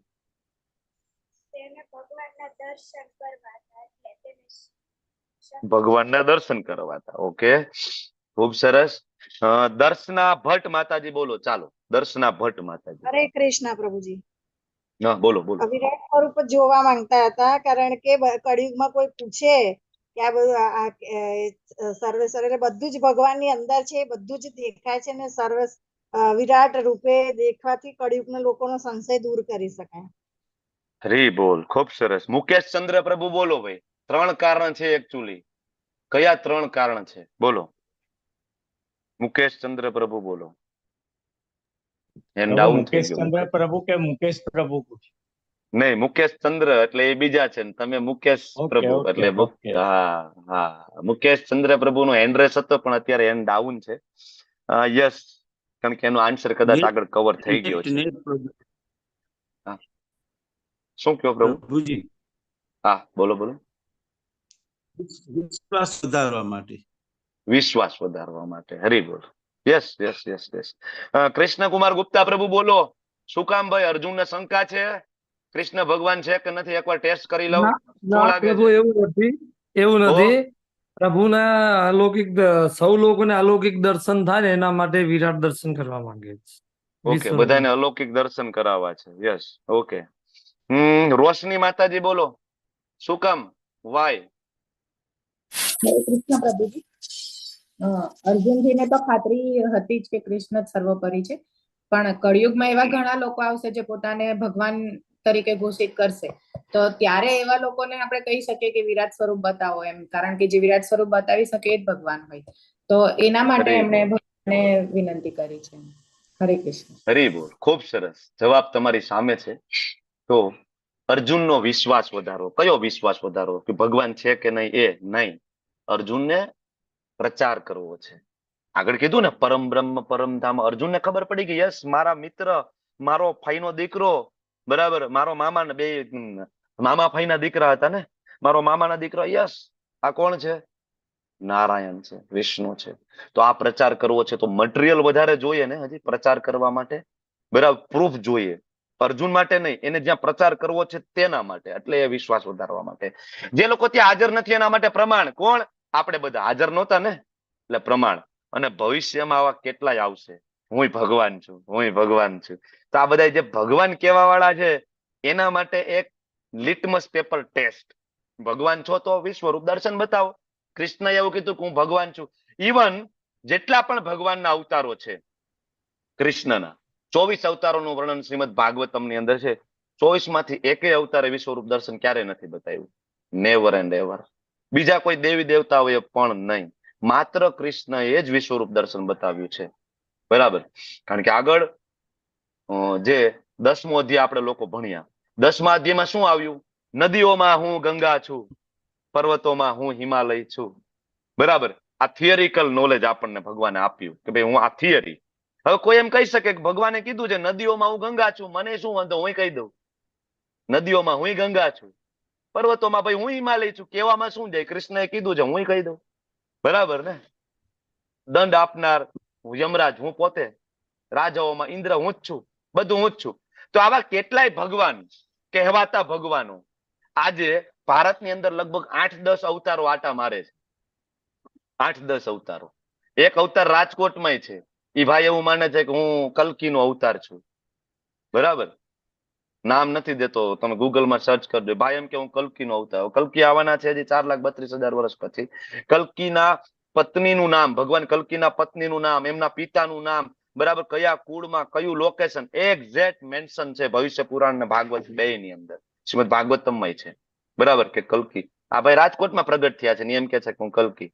બરાબર. માથે વાળ નથી. બરાબર. ઘોડો નથી પોતાની પાસે. ફાંદ બહાર નીકળી ગઈ છે. બરાબર. ડાયાબિટીસ બીપી ની દવાઓ ચાલુ છે. અને ભાઈ એમ કે છે કે હું ભગવાન છું. બરાબર. હિઝ હોલીનેસ પરમ પૂજ્ય રાધા ગોવિંદ ગોસ્વામી મહારાજ કહેતા હતા, જયારે સમુદ્ર મંથન થયું ને, સમુદ્ર મંથન, ત્યારે મંદરાચલ પર્વત લાવ્યા અને વાસુકી નાગ ને એની બાજુમાં લપેટીને દેવો ને દાનવો મંથન કરવાનું ચાલુ કર્યું. પણ એ બેલેન્સ નહોતું રહેતું, કારણ કે નીચે બેરિંગ જેવું કઈ કામ કરે ને એવું કઈ નહોતું. તો એ બેરિંગ જેવું કામ કરે એટલે સ્વયં કૃષ્ણ કુર્મ અવતાર તરીકે નીચે બિરાજમાન થયા એઝ એ કુર્મ. કારણ કે એની જે પીઠ, બરાબર, એ શું કહેવાય, લીસી હોય તો બરાબર એની ઉપર મંથન થઈ શકે. કુર્મ તરીકે આખો મંદરાચલ પર્વત, જે મંદરાચલ પર્વત સ્વર્ગના બધા જ દેવી દેવતાઓ ભેગા થઈ અને હલાવી નહોતા શક્યા, એ મંદરાચલ પર્વત ની વાત કરું છું. બધા જ દેવી દેવતાઓ, જેની તમે ઇન્દ્ર વાત કરતા હોય કે બધા કુળદેવી, બધા દેવી દેવતાઓ ભેગા થઈને મંદરાચલ પર્વતને હલાવી નહોતા શક્યા. એ મંદરાચલ પર્વત ગરુડ ઉપર બિરાજમાન થઈ અને કુર્મ અવતારના ભગવાન ઉપર બિરાજમાન થયા. અને પછી અને એ જે એટલો મોટો મંદરાચલ પર્વત કુર્મ અવતારના ભગવાન ઉપર પીઠ ઉપર જયારે ઘસાતો હતો, ત્યારે એ કુર્મ અવતારના ભગવાનને ઊંઘ આવી ગઈ, ઝપકી આવી ગઈ. કા તો કે પીઠ કોક ખંજવાળતું હોય ને એવું એમને લાગતું હતું. બરાબર. આટલો મોટો મંદરાચલ પર્વત માથે ઘસાતો હતો તો એવું લાગતું હતું કોક પીઠ પ્રેમથી કે ભાઈ ખંજવાળે છે, તો ઊંઘી ગયા. તો હિઝ હોલીનેસ રાધા ગોવિંદ ગોસ્વામી મહારાજ કહે છે, કોઈ એમ કે હું ભગવાન છું, તો એ ભગવાન કેવા વાળાને ઊંધો હુડાવીને 2-4 ટનનો પાણો તો માથે મૂકવો જ જોઈએ જેસીબી થી. બરાબર. બહુ જાજો નહીં, ભલે મંદરાચલ પર્વત નો હોય તો કઈ નહીં, પણ 2-4 ટનનો તો પાણો એકવાર મૂકી જ દેવો જોઈએ અને એને ઘસવો જોઈએ થોડો. જો એને નીંદર આવી જાય તો સમજવું કે આ ભાઈ ભગવાન છે, આપણે સ્વીકારી લેવાનું. ભલે વિરાટ સ્વરૂપ ના બતાવે કઈ નહીં, કારણ કે એ પાછા વિરાટ સ્વરૂપમાં એમ કે વિરાટ સ્વરૂપ તો દિવ્ય દ્રષ્ટિ હોય જ જોઈ શકે, તમારી લાયકાત નથી. કાંઈ નહીં, વિરાટ સ્વરૂપ નથી જોવું, પણ એ ખાલી એક આ લીલા કરવાની છે નાની એવી. 2-4 ટનનો પાણો, મંદરાચલ પર્વત નહીં. મૂર્ખ લોકો છે, પોતાના ઠેકાણા નથી, કાળ ક્યારે કોળિયો કરી જાય. બરાબર. અને એમ કે હું ભગવાન છું. તો આવા મૂર્ખાઓને બરાબર પ્રમાણ આપવા માટે સ્વયં કૃષ્ણ વિશ્વરૂપ બતાવે છે. કારણ કે અર્જુનને ખબર હતી કે આવું આગળ કળિયુગમાં થશે. ત્યારે પૂર્ણ પુરુષોત્તમ કહે છે, હે અર્જુન, હે પાર્થ, તું મારી વિભૂતિઓને જો. આગળ વિભૂતિઓને સંભળાવી હતી. બરાબર, કે રુદ્રોમાં હું જ શંકર છું, હું જ શિવજી છું, રાજાઓમાં હું ઇન્દ્ર છું, હું જ બ્રહ્મા છું. આ વિભૂતિઓને સંભળાવી હતી 10મા અધ્યાયમાં. પણ અહીંયા અર્જુન તું જો, બતાવું, ઓડિયો વિઝ્યુઅલ પ્રેઝન્ટેશન તને હું બતાવું છું અર્જુન, જો તું. બરાબર. સેંકડો ને હજારો પ્રકારના દેવી તથા વિવિધ વર્ણો વાળા રૂપોને જો. હું નિરાકાર નથી અર્જુન, મારું રૂપ છે, હું તને રૂપ બતાવું, મારું રૂપ છે, તું જો. બરાબર. ભગવાન રૂપ છે, એટલે અર્જુનને કહે છે જો. બરાબર. હવે અર્જુન શું કામ વિશ્વરૂપ દર્શન જોઈ શક્યા હતા? અર્જુન બોલો. હમણાં આમ તો ચર્ચા તો મેં કરી થોડીક, તમને કદાચ આઈડિયા આવી ગયો હશે એના ઉપરથી. અર્જુન શું કામ વિશ્વરૂપ જોઈ શકે? વાય ઈર્ષા નથી કરતા એટલે. ભગવાને નહીં નહીં, ઈર્ષા તો બરાબર છે, એ તો ગુણ છે જ એનામાં. ભગવાનના મિત્ર છે સખા પ્રભુજી પણ એટલે. સખા નહીં હતા, નહીં નહીં, સખા હતા. દિવ્ય દ્રષ્ટિ આપેલી હતી. અહીંયા જે જવાબ જોઈએ છે એ જવાબ લેવલ 1 જેને વારંવાર કર્યું હોય એ લોકોને તો ખબર પડી જાય કે અર્જુન શું કામ વિશ્વરૂપનું દર્શન કરી શક્યા. કારણ કે ભગવાને એને દદામી તે ચક્ષુ પશ્યમ મે યોગમ ઐશ્વર્યમ દિવ્યમ દદામી તે ચક્ષુ, હું તને દિવ્ય ચક્ષુ આપીશ અર્જુન, હું તને દિવ્ય દ્રષ્ટિ આપીશ, તેથી તું આ મારું વિશ્વરૂપ દર્શનને જોઈ શકીશ. ભગવાનના પરમ ભક્ત અર્જુનજી એ પણ ભગવાનનું વિશ્વરૂપ પણ ડાયરેક્ટલી જોઈ શકતા નહોતા, અને કોઈ દી જીવનમાં ભક્તિ ના કરી હોય એવો નાસ્તિક માણસ આપણને આવીને એમ કે ભગવાન હોય તો મને બતાવો. બરાબર, ભગવાન કે ના હમ પ્રકાશ સર્વસ્ય યોગ માયા સમાવૃતમ મૂઢોયમ ના અભિજાનતી, મૂર્ખાઓની સામે હું પ્રગટ થતો નથી. શું કામ ભાઈ પ્રગટ થાવ? જે મારો ભક્ત નથી, જે મારી ભક્તિ નથી કરતો, માળા જપ નથી, શું કામ પ્રગટ થાવ? હું તો પ્રગટ થાવ નરસિંહ મહેતાને ત્યાં, હું પ્રગટ થાવ ગોસ્વામીઓને ત્યાં, રોજ એમની સાથે રમું છું. બરાબર, શાસ્ત્રો ખોલો, સનાતન ગોસ્વામી, રૂપ ગોસ્વામી, મદન મોહન રોજ એમની સાથે રમતા હતા. જીવ ગોસ્વામી, ગોપાલ ભટ્ટ ગોસ્વામી, રઘુનાથ દાસ ગોસ્વામી, સ્વયં શ્રીમતી રાધા રાણી કૃષ્ણ એમના રક્ષણ કરવા માટે કેટલી વખત આવે છે, શાસ્ત્ર ખોલો, પ્રમાણો છે. ભક્તમાલની કથાઓ ખોલો, ભક્તો માટે ભગવાન પ્રગટ થાય, મૂર્ખાઓ માટે નહીં. બરાબર, તો હે અર્જુન, તું જે કઈ જોવા ઈચ્છતો હોય એ બધું તને અત્યારે બતાવું. ભવિષ્યનું કઈ જોવું હોય તો પણ જોઈ લે, યુદ્ધનું રિઝલ્ટ શું આવે. બરાબર, ઓડિયો વિઝ્યુઅલ પ્રેઝન્ટેશન તો છે, પણ સાથે સાથે આ કેવું મૂવી ચાલે છે, ટ્રિલિયન ડી મૂવી. તમે ઓલો 3D મૂવી જોવા ગયા હશો ને થિયેટરમાં, 3D ચશ્મા પહેરીને જોવાનું હોય, ચશ્મા ના પહેરો તો તમને ધૂંધળું દેખાય. પણ આયા એવું મૂવી બતાવવામાં આવે છે જે ટ્રિલિયન ડી છે. ડાયમેન્શન, ડી એટલે ડાયમેન્શન. આપણે જે રેગ્યુલર મૂવી જોતા હોય ને એને 2D કહેવાય, 2 ડાયમેન્શન. પછી 3D ચશ્મા પહેરો તમને એવું લાગે અંદરથી આમ સાપ આવતો હોય ને તમને એવું લાગે નજીક આવે છે, 3D. પછી 5D 4D હોય. 5D 4D માં કેવું હોય કે અંદર વરસાદ આવતો હોય તો એવું સિસ્ટમ ગોઠવી હોય કે તમારા ઉપર પણ બરાબર એના વરસાદના બુંદ તમારા ઉપર પડે, તમને એનો અનુભવ થાય. બરાબર, અંદર ધારો કે કોઈ કાર ચાલતી હોય તો તમારી જે ચેર હોય એ આ રીતના ચાલે 5D માં, 7D માં. પણ અહીંયા તો ટ્રિલિયન ડી. શું કામ જોઈ શક્યા? દિવ્યમ દદામી તે ચક્ષુમ, અર્જુન હું તને દિવ્ય દ્રષ્ટિ આપું છું તેથી તું જોઈશું. ત્યારે સંજય હવે કહે છે કોને? હે રાજા, આ પ્રમાણે કહીને સર્વ યોગ શક્તિના પરમેશ્વર રાજન મહાયોગેશ્વરો હરિ. હરિ એટલે કોના માટે શબ્દ વપરાય છે? ઘણા બધા કઈક અલગ જ હરિ નામ વાપરી રહ્યા છે. અલગ પંચ સંપ્રદાય પોતાના ગુરુ માટે પણ હરિ શબ્દ વાપરે છે. હરિ કોના માટે વપરાય? શાસ્ત્ર કહે છે, ભાગવતમાં તો કેટલી વખત આવે છે હરિ કથા. હરિ એટલે ભગવાન વિષ્ણુ, હરિ એટલે ભગવાન નારાયણ, હરિ એટલે ભગવાન કૃષ્ણ, હરિ એટલે રામ. એના માટે જ વપરાય છે, બીજા કોઈ માટે વપરાતું નથી. 24 અવતારોમાંથી હરિ વપરાય, 25 માં કોઈ હરિ નથી. બરાબર, એટલે આ ધ્યાન રાખવું. તો આ પ્રમાણે કહીને સંજયે કહ્યું ધૃતરાષ્ટ્રને, રાજા, સર્વ યોગ શક્તિના પરમેશ્વર એવા હરિ એટલે કે ભગવાન કૃષ્ણ. હવે અહીંયા કૃષ્ણ ઉભા છે ને, છતાંય અહીંયા સંજય એમ કે છે કે હરિ. હરિ એટલે વિષ્ણુ, મતલબ કૃષ્ણ અને વિષ્ણુમાં તફાવત નથી. બાકી સંજય કૃષ્ણ કહી શકતા હતા ને, બરાબર, પણ એ હરિ. હરિ જનરલી સંબોધન થાય ભગવાન વિષ્ણુ માટે. બરાબર, તો એવા પરમ યોગી ભગવાને અર્જુનને પોતાના વિશ્વરૂપનું દર્શન કરાવ્યું.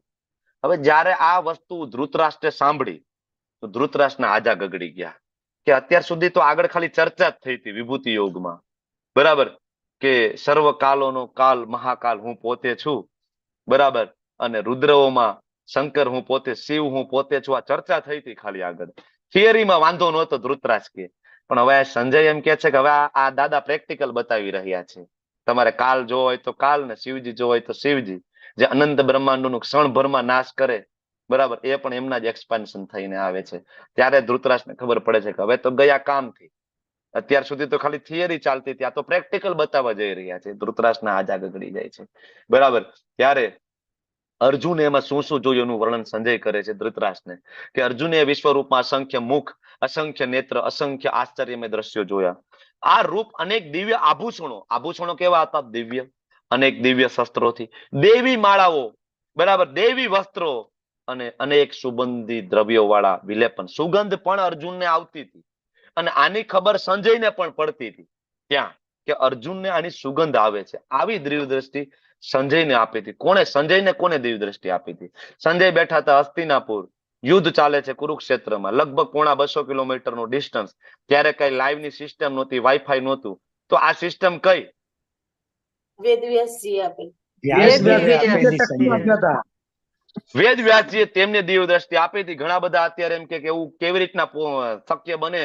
શાસ્ત્રમાં, તમારા શાસ્ત્રમાં એવું લખ્યું છે કે લાઈવ જોઈ શકાય આવું આ ઇમ્પોસિબલ. જયારે અંગ્રેજો આવ્યા ને આપણા શાસ્ત્રો ખોલીને જોયા તો આ બધું જોયું હોય ને કે આવી રીતના લાઈવ 150 કિલોમીટર લાઈવ જોઈ શકાય છે, બરાબર, અને અનુભવ પણ કરી શકાય છે, બરાબર. તો કે નહીં, ખોટી વાતો હોય. જયારે પુષ્પક વિમાન લઈને પ્રભુ રામચંદ્રજી ગયા ફરીથી લંકાથી અયોધ્યામાં, તો એ લોકોએ વિમાનનું વર્ણન જોયું તો કે ના ખોટી વાત, કે ગુરુત્વાકર્ષણ બળની વિરુદ્ધમાં કોઈ ઉડી ના શકે, ઇમ્પોસિબલ.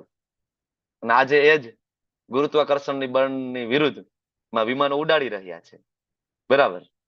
અને આજે આપણે લાઈવ અહીંયા બેઠા બેઠા ગુજરાતના કોઈ પણ ખૂણામાં બેઠા બેઠા અમેરિકામાં મેચ ચાલતો હોય તમે જોઈ શકો, ઓન ધ સ્પોટ ત્યાં બોલ ફેંકે છે ને અહીંયા તમે જુઓ કે યસ ફેંકે છે, ઓન ધ સ્પોટ લાઈવ. કેવી ટેકનોલોજી હશે ત્યારે?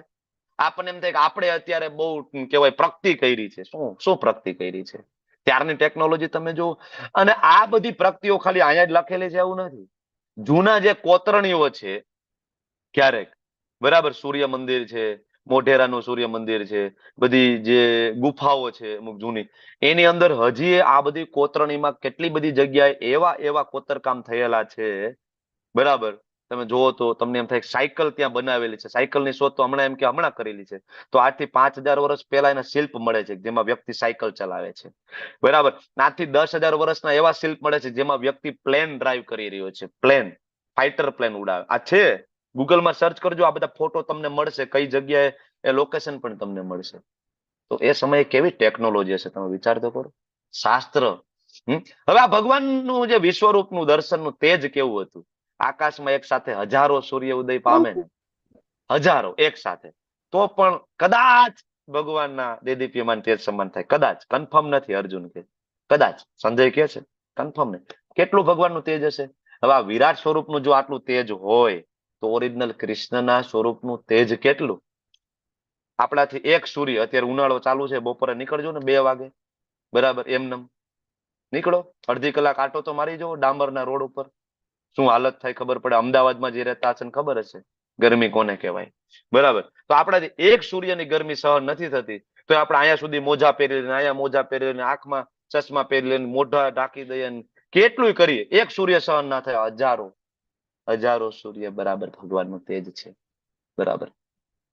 તે વખતે અર્જુનને ભગવાનના વિશ્વરૂપમાં એક જ સ્થાનમાં રહેલા હજારો ભાગોમાં વિભક્ત બ્રહ્માંડના અનંત આવિર્ભાવોનું દર્શન થયું. એક બ્રહ્માંડ નથી. કોઈ એમ કે એક જ બ્રહ્માંડ છે. અહીંયા આ શ્લોકની અંદર એ પ્રૂવ થાય છે કે હજારો ભાગોમાં વિભક્ત બ્રહ્માંડ. એક બ્રહ્માંડ છે, એના 14 એમાં ભાગ છે. આપણે જોયું હતું, બરાબર, પ્લેનેટરી સિસ્ટમ, ગોલોક ચાર્ટ આપણે ભણ્યા હતા. એક બ્રહ્માંડ, એના એક બ્રહ્માજી 14 લોક. આવા હજારો બ્રહ્માંડ છે અને બધા જ 14 લોકમાં વિભાજિત છે, બરાબર. તો હજારો ભાગોમાં વિભક્ત થયેલા બ્રહ્માંડો છે. 14 કરો તો હજારો વિભાજન થાય. અને અર્જુન એ બધા વિભાજનને દર્શન કરી રહ્યા છે. અર્જુન અહીંયા પૃથ્વી ઉપર ઉભા જોઈ રહ્યા છે સત્યલોક, સ્વર્ગલોક. અને એક સ્વર્ગલોક નહીં, અનંત સ્વર્ગલોકના દર્શન થાય છે. અનંત સત્યલોક અને અનંત બ્રહ્માના દર્શન અર્જુન ત્યાં ઉભા કરી રહ્યા છે. આ ગોલોક ચાર્ટમાં આપણે જે ભણ્યું હતું એ આવે છે અહીંયા, બરાબર. ત્યારે મૂંઝાયેલા, આશ્ચર્યચકિત થયેલા, રોમાંચિત થયેલા અર્જુને પ્રણામ કરતા પોતાનું મસ્તક નમાવ્યું અને પછી અર્જુન છે સ્તુતિ કરે છે. આગળના જે બધા શ્લોક છે અર્જુનની સ્તુતિના, ત્યારે અર્જુન કહે છે, હે ભગવાન કૃષ્ણ, આપના દેહમાં સર્વ દેવોને, બધા જ અન્ય વિવિધ જીવોને એકત્ર થાય. બધા જ દેવી દેવતાઓ ઉપરથી લઈને બધા જ એક જ ભગવાન કૃષ્ણમાં એના દર્શન થાય છે. કમળના આસન ઉપર બિરાજમાન બ્રહ્માજીને તો હું જોઉં જ છું, પણ શિવજીને અને એના સર્વ ઋષિઓને, ઇવન દિવ્ય સર્પ, અનંત શેષ, ભગવાન શિવના દર્શન પણ તમારી અંદર થાય છે મને. આપણે ગઈકાલે જોયું તો ભગવાને કીધું હતું, રુદ્રોમાં હું જ શિવજી છું, બરાબર. ભગવાન કે યસ, બતાવું તમને હું, બરાબર. એ હું જ છું, કૃષ્ણ એ હું જ છું. કે જ્યારે એવા લોકો જે છે જે નીતિ નિયમોનું પાલન કરવા નથી માંગતા, એવા ઠોઠ વિદ્યાર્થીઓને જ્યારે સુધારવા હોય તો એ જ કૃષ્ણ છે, પોતે તમોગુણીના અધિષ્ઠાતા બનીને શિવજી તરીકે પ્રગટ થાય છે. એટલે કોઈ તફાવત નથી, બરાબર.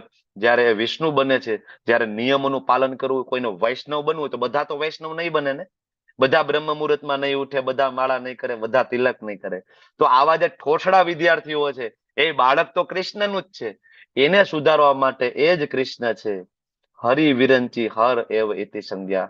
શ્રીમદ ભાગવતમની અંદર સુખદેવજી વેદવ્યાસજી લખે છે કે હરિ એટલે વિષ્ણુ, વિરંચી એટલે બ્રહ્મા અને હર એટલે શિવ, એ જ કૃષ્ણના 3 ગુણા અવતાર છે. કોઈ તફાવત નથી. તો બતાવે છે કે આ બતાવું તને શિવજી, ચાલ દિવ્ય સર્પોને પણ બતાવું, જોઈ લે તું, કઈ ડાઉટ હોય તો. કોઈને એકચ્યુઅલી અર્જુનને ડાઉટ નથી, આ ડાઉટ તમારા ને મારા મનમાં કે બરાબર ફરે છે. એટલે અર્જુન કે છે તમારા મારા ડાઉટ દૂર કરવાના, અને પાખંડીઓ જે પોતાને ભગવાન માને છે, બરાબર, એના માટે એક કહેવાય ને એસ્ટાબ્લિશ કરવું છે. યસ, તમે ભગવાન હો તો વિશ્વરૂપ બતાવો. હે જગન્નાથ, હે વિશ્વરૂપ, હું આપના દેહમાં અનેક હસ્ત. કેટલા હાથ છે ભગવાનને? અનેક. તમારે ત્યાં આવી શકે ભોજન કરવા, તો મારી ત્યાં એ જ સમય આવી શકે છે. એ જ સમય અનંત બ્રહ્માંડમાં અનંત જગ્યાએ ભગવાન, બરાબર, ભોગ ગ્રહણ કરી શકે છે. બરાબર, અનંત ઉદર છે, મુખ છે, ચક્ષુઓ. ભગવાનની આંખો કેટલી છે? અનંત. દરેક જીવની અંદર શિરોદક્ષાય વિષ્ણુ તરીકે ભગવાન બેઠા છે પરમાત્મા સ્વરૂપે.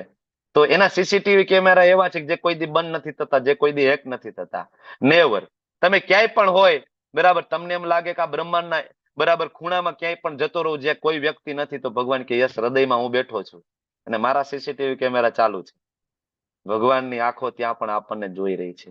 એટલે આપણે બચી નથી શકતા પાપ અને પુણ્યના ફળમાંથી. Never and ever. બરાબર. તો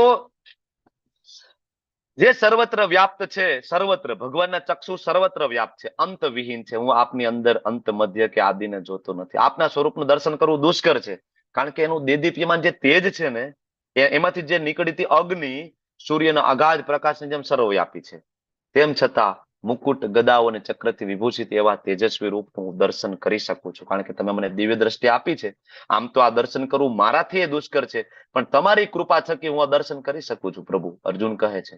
બરાબર. આગળ કહે છે આપ જ પરમ આદ્ય જ્ઞેય તત્વ. આખા વેદો વાંચી લો અને છેલ્લે તમે પૂછો ભગવાન કોણ, તો કે ભગવાન નિરાકાર. કૃષ્ણ કોણ, તો કે કૃષ્ણ સામાન્ય ઐતિહાસિક પુરુષ. તો તમારા વેદો વાંચવાનો સમય ગયો વેસ્ટ. કારણ કે આદ્ય જ્ઞેય તત્વ એટલે શું? ત્વમ અક્ષરમ પરમ વેદિતમ. બરાબર. જ્ઞેય એટલે શું? કે અલ્ટિમેટલી બધા જ્ઞાનનો ગોલ, એટલે એને કહેવાય જ્ઞેય. ગોલ. વેદો વાંચીને ગોલ શું છે? ગોલ છે કૃષ્ણના ચરણોમાં ભક્તિમય સેવા પ્રાપ્ત કરવી. આ ગોલ છે. તો તમે જે જ્ઞેય તત્વ છો, આપ જ સમગ્ર બ્રહ્માંડના અંતિમ આશ્રય સ્થાન છો. જયારે આપણને કોઈ સાચવતું નથી ને, બ્રહ્માજી જયારે સુવા જતા રહીએ છે ને, ત્યારે અંધકાર જયારે છવાય ને, ત્યારે બધા જીવોને સાચવે ગર્ભોદક્ષાય વિષ્ણુ. બ્રહ્માજીનું જયારે મૃત્યુ પામે ને, બરાબર, મૃત્યુ થાય ને, ત્યારે આ બ્રહ્માંડનો જયારે નાશ થાય, શિવજી જયારે પ્રલય કરે ને, ત્યારે આ બધા જીવો ગર્ભોદક્ષાય વિષ્ણુ સાથે આપણને બધાને આશ્રય આપે, મહાવિષ્ણુ, કારણોદક્ષાય વિષ્ણુ. એટલે કીધું છે તમે પરમ આશ્રય સ્થાન. તમે અવ્યયી છો ભગવાન, તમારો કોઈ નાશ નથી. તમે પુરાણ પુરુષ છો, તમે સનાતન છો, તમારો કોઈ જન્મ નથી, કોઈ મૃત્યુ નથી. તમે સનાતન ધર્મના પાલક પુરુષોત્તમ, સનાતન ધર્મના પાલક. સનાતન ધર્મ એટલે કયો? સેવાનો ધર્મ. બરાબર, સેવાનો ધર્મ, એના તમે પાલક છો. આપ આદિ મધ્ય અંત. તમારો કોઈ આદિ નથી, કોઈ મધ્ય નથી, કોઈ અંત નથી. અપાર મહિમા છે. લાખો વર્ષોથી તમારો મહિમા ગવાય છે ને હજી પણ ગવાતો રહેશે. અપાર મહિમા છે. અને આપની ભુજાઓ અગણિત, સૂર્ય ચંદ્ર આપની આંખો, આપના મુખમાંથી પ્રજ્વલિત અગ્નિ નીકળતો, અને એ તેથી સમગ્ર બ્રહ્માંડને હું તપતું જોઈ રહ્યો છું. કોણ કહે છે? અર્જુન. તમે કેવળ એક છો, છતાં પણ આકાશ તથા સર્વ લોક અને એમની વચ્ચે એક બ્રહ્માંડ, 14 લોક, એની વચ્ચેની જે કઈ જગ્યાઓ છે, એમાં પણ અર્જુન જોઈ રહ્યા છે કે ભગવાન કેટલા વિશાળ છે. આજુબાજુમાં 14 લોકોના અર્જુન દર્શન કરે છે. બરાબર. ઉપર બેઠા બેઠા સત્યલોકમાં બ્રહ્માજી હાથ જોડીને દર્શન કરે છે કે હા, મારા ભગવાને વિશ્વરૂપ બતાવ્યું. ઉપરથી સ્વર્ગમાંથી દેવતાઓ હાથ જોડીને, બરાબર, પુષ્પ વર્ષા કરે છે કે નહીં, કૃષ્ણએ વિશ્વરૂપ દર્શન બતાવ્યું. આગળ આવશે. ખાલી અર્જુન નતો જોયું, ઉપરના લોકોના જે પુણ્યશાળી જીવો છે એને પણ આ દર્શન કર્યું હતું. એ મહાત્મા આપના વિસ્મયજનક તથા ઉગ્ર રૂપને જોઈને બધા લોકો ભયભીત છે. દેવોના સમૂહો તમારા શરણે આવી રહ્યા છે, હાથ જોડીને તમારા ઉપર પુષ્પ વર્ષા કરે છે, તમારામાં પ્રવેશી રહ્યા છે. બરાબર. અને કેટલાક તો ભયભીત થઈને હાથ જોડીને આપની પ્રાર્થના, કારણ કે પહેલી વાર જોયું ને, દેવતાઓએ પહેલી વાર જોયું છે. આની પહેલા ક્યારે બતાવ્યું નથી કે આ શું. અનંત બ્રહ્માંડોને વ્યાપીને આવડું મોટું સ્વરૂપ કયું કે જેમાં બધાના દર્શન એક સાથે થઈ રહ્યા છે. મહર્ષિઓને સિદ્ધોના વૃંદો કલ્યાણ થાઓ, કલ્યાણ થાઓ એવા વૈદિક મંત્રોના ગાન વડે તમારી સ્તુતિ કરે છે. વૈદિક મંત્રો શેના માટે છે? વેદ શેના માટે છે? અહીંયા લખ્યું છે કે મહર્ષિઓ અને સિદ્ધો એ જ વૈદિક મંત્રોનો ઉપયોગ કરીને તમારી સ્તુતિ કરે છે, જેથી ભગવાન પ્રસન્ન થાય. વેદનો આ ઉદ્દેશ્ય છે. વેદ વાંચીને કૃષ્ણ પ્રસન્ન થવા જોઈએ, ભગવાન પ્રસન્ન થવા જોઈએ, નહીંતર વેદ વાંચવાનો કોઈ મતલબ નથી. શિવજીના સર્વ આવિર્ભાવો કેટલા? 11. 12 આદિત્યો, બરાબર, વસુઓ, બરાબર, પછી સાધ્યો, વિશ્વદેવો, આ બધા જ 2 અશ્વિની કુમારો, 8 વસુઓ, 12 આદિત્યો, 11 રુદ્રો, બરાબર, 2 અશ્વિની કુમારો, આ બધાનો સરવાળો મારો એટલે 33 થાય, જેને તમે 33 કોટી દેવતા કહો છો. 33 કોટી, 33 કરોડ, બે શબ્દ સાચા છે. કરોડો પણ છે, કોટી પણ છે.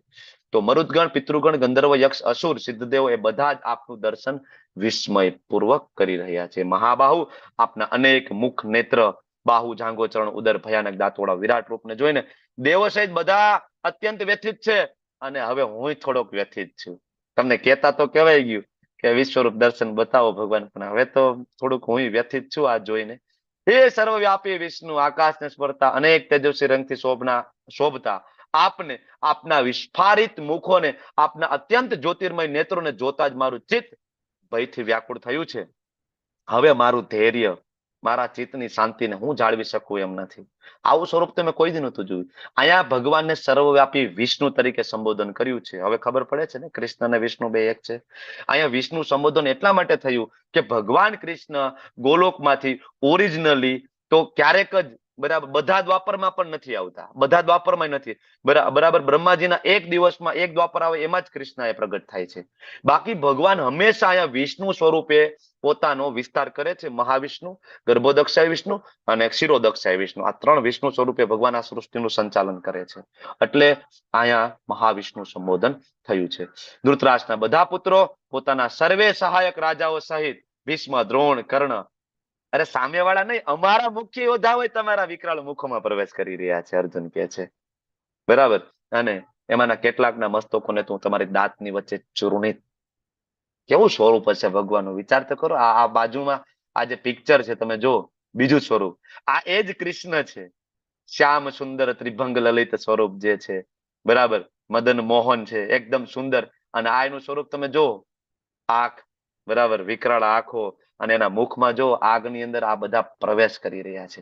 કેટલાકના તો મસ્તકને ભગવાન જેમ કાચો સંભારો ખાતા હોય, કાકડી, એ બરાબર એમ ભગવાન ખાઈ રહ્યા છે. ભગવાનના મુખમાંથી લોહી નીકળી રહ્યા છે બધાને. કેવું સ્વરૂપ! ભક્તોને વિશ્વરૂપ દર્શન બિલકુલ પસંદ નથી, એની કામના નથી કરતા અને એ જોવાની ઈચ્છા નથી કરતા. મેં ગઈકાલે કીધું હતું, હેમંત પ્રભુએ પ્રશ્ન પૂછ્યો હતો વિભૂતિનો, ત્યારે મેં તમને કહ્યું હતું કે આ વિભૂતિ, આ વિશ્વરૂપ દર્શન એ આપણા જેવા માટે છે, નવોદિત ભક્તો માટે, કે જેને ભગવાનની અપાર શક્તિઓ, અપાર વિભૂતિમાં હજી શ્રદ્ધા નથી. એટલા માટે ભગવાન બતાવે છે. બાકી જે પરમહંસ પરમ ભક્તો છે એને વિશ્વરૂપ દર્શનમાં કોઈ લેવા દેવા નથી. એને તો કયું સ્વરૂપ ગમે છે? ત્રિભંગ લલિત શ્યામ સુંદર મુરલી મનોહર સ્વરૂપ જે વૃંદાવનમાં બિરાજમાન થાય છે, એ જ સ્વરૂપના એ તો બધા રસિયા છે. એને કોઈ લેવા દેવા નથી. ભગવદ ગીતાના 11મા અધ્યાયમાં કોઈ રસ નથી એને. વિશ્વરૂપ દર્શન એના માટે, આપણા જેવા માટે. ઓહો, આવડા ભગવાન હોય. કારણ કે બધાને એમ કહીને કૃષ્ણ ભગવાન 2 હાથવાળા. ભગવાન થોડા 2 હાથવાળો, એ તો 1000 હાથવાળા. આ તો જોઈ લો, 1000 શું, લાખો હાથવાળા છે કૃષ્ણ, બરાબર, લાખો મસ્તક છે, લાખો ભુજાઓ છે. તો આ એટલા માટે, કોઈ જેનો વિશ્વાસ ના આવતો હોય એટલા માટે છે.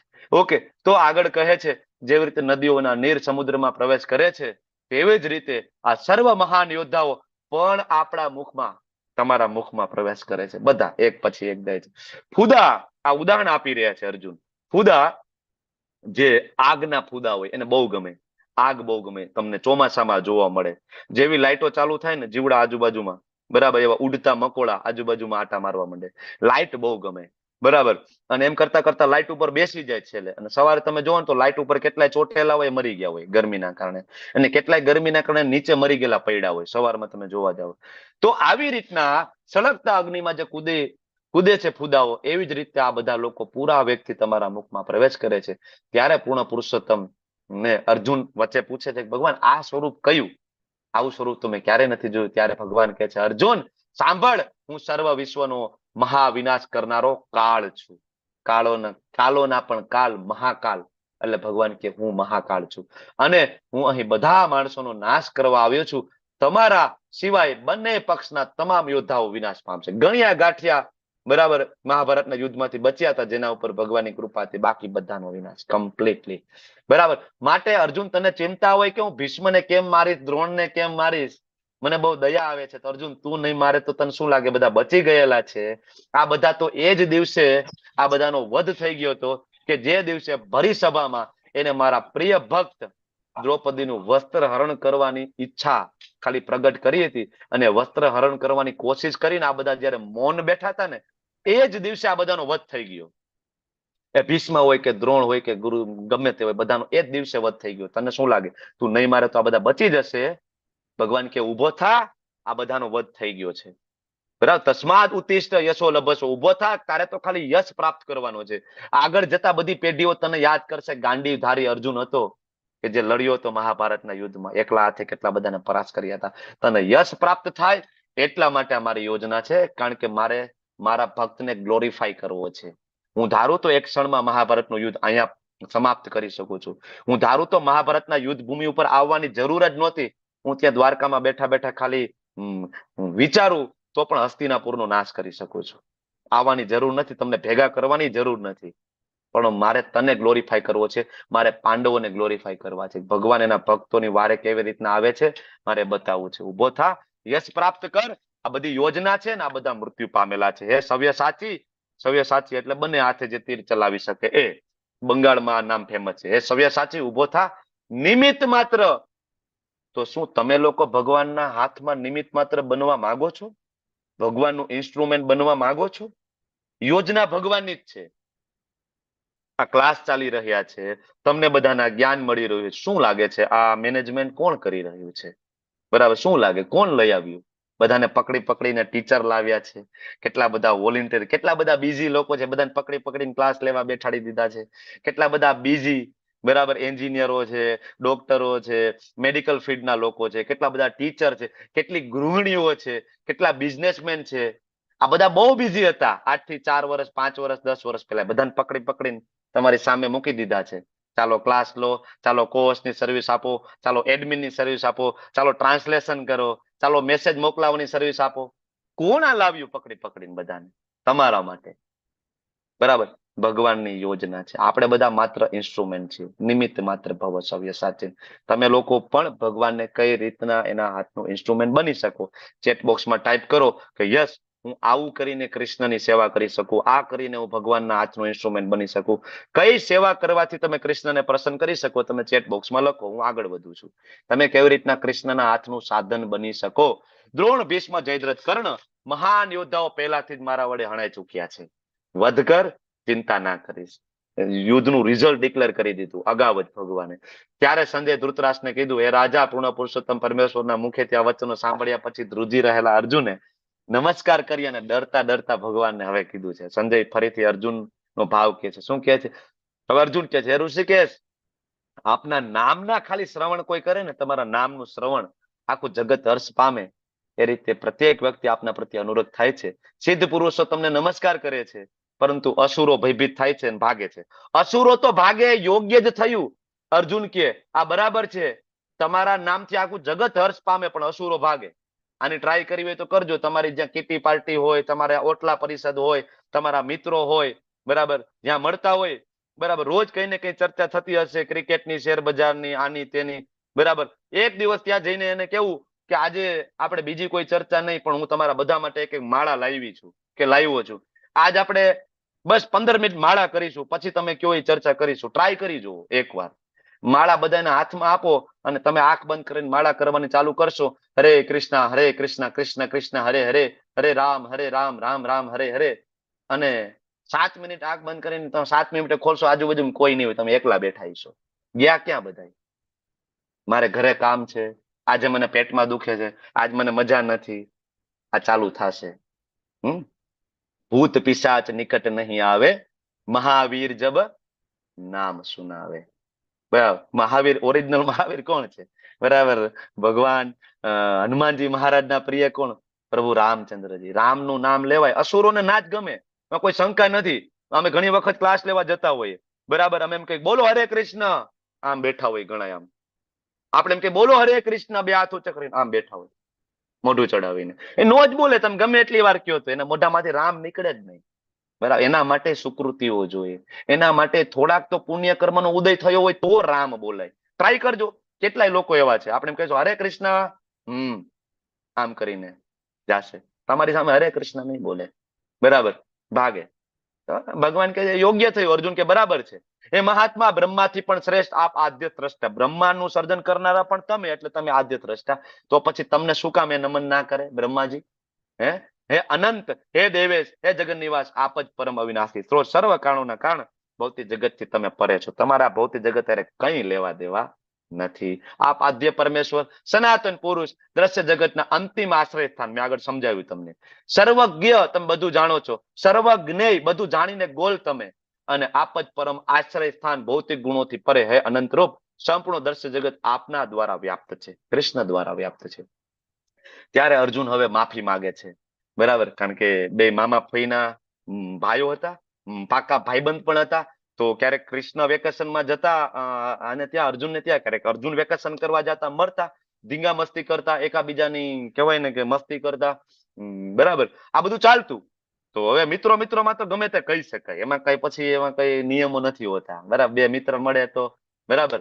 અહીંયા અર્જુન કહે છે કે આપને મારા મિત્ર તરીકે માનીને આપને હે કૃષ્ણ, હે યાદવ, હે સખા, આવા બધા કેટલાય સંબોધનો મેં કર્યા છે, જે અત્યારે મને એવું લાગે છે કે કરવા જોઈતા નહોતા, કારણ કે હું તમારા મહિમાથી અજાણ હતો.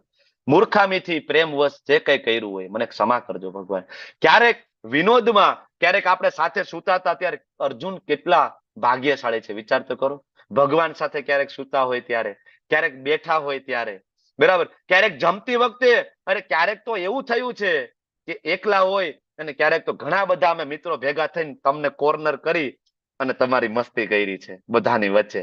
પણ હવે બરાબર, આ જે કઈ અનાદર થયો છે, હે અચ્યુત, કૃપા કરી અને મારા અપરાધોને ક્ષમા. એકચ્યુઅલી ભગવાનને ગમે છે, આ તો ભક્તનો ભાવ છે, અને અર્જુનને યાદ રહે છે કે ના ના આવું કર્યું તું, ક્ષમા માંગુ. બાકી ભગવાન પોતે જ ભગવાન એના ભક્તોને યોગ માયામાં મૂકે, જેથી એના ભક્તો ભગવાન સાથે આદાન પ્રદાન કરી શકે. ભગવાનને ગમે છે, અર્જુન માફી માંગે છે. મારા માટે અભૂતપૂર્વ એવા આપના આ વિશ્વરૂપના દર્શન કરીને હું આનંદ વિભોર થયો છું, પરંતુ મારું મન ભયથી વિચલિત થયું. હે દેવેશ, હે જગતના આધાર, મારા ઉપર પ્રસન્ન થાવ. હવે અર્જુન જો બરાબર કેટલા આપણા માટે કેટલું બધું કરી રહ્યા છે, તમે જો.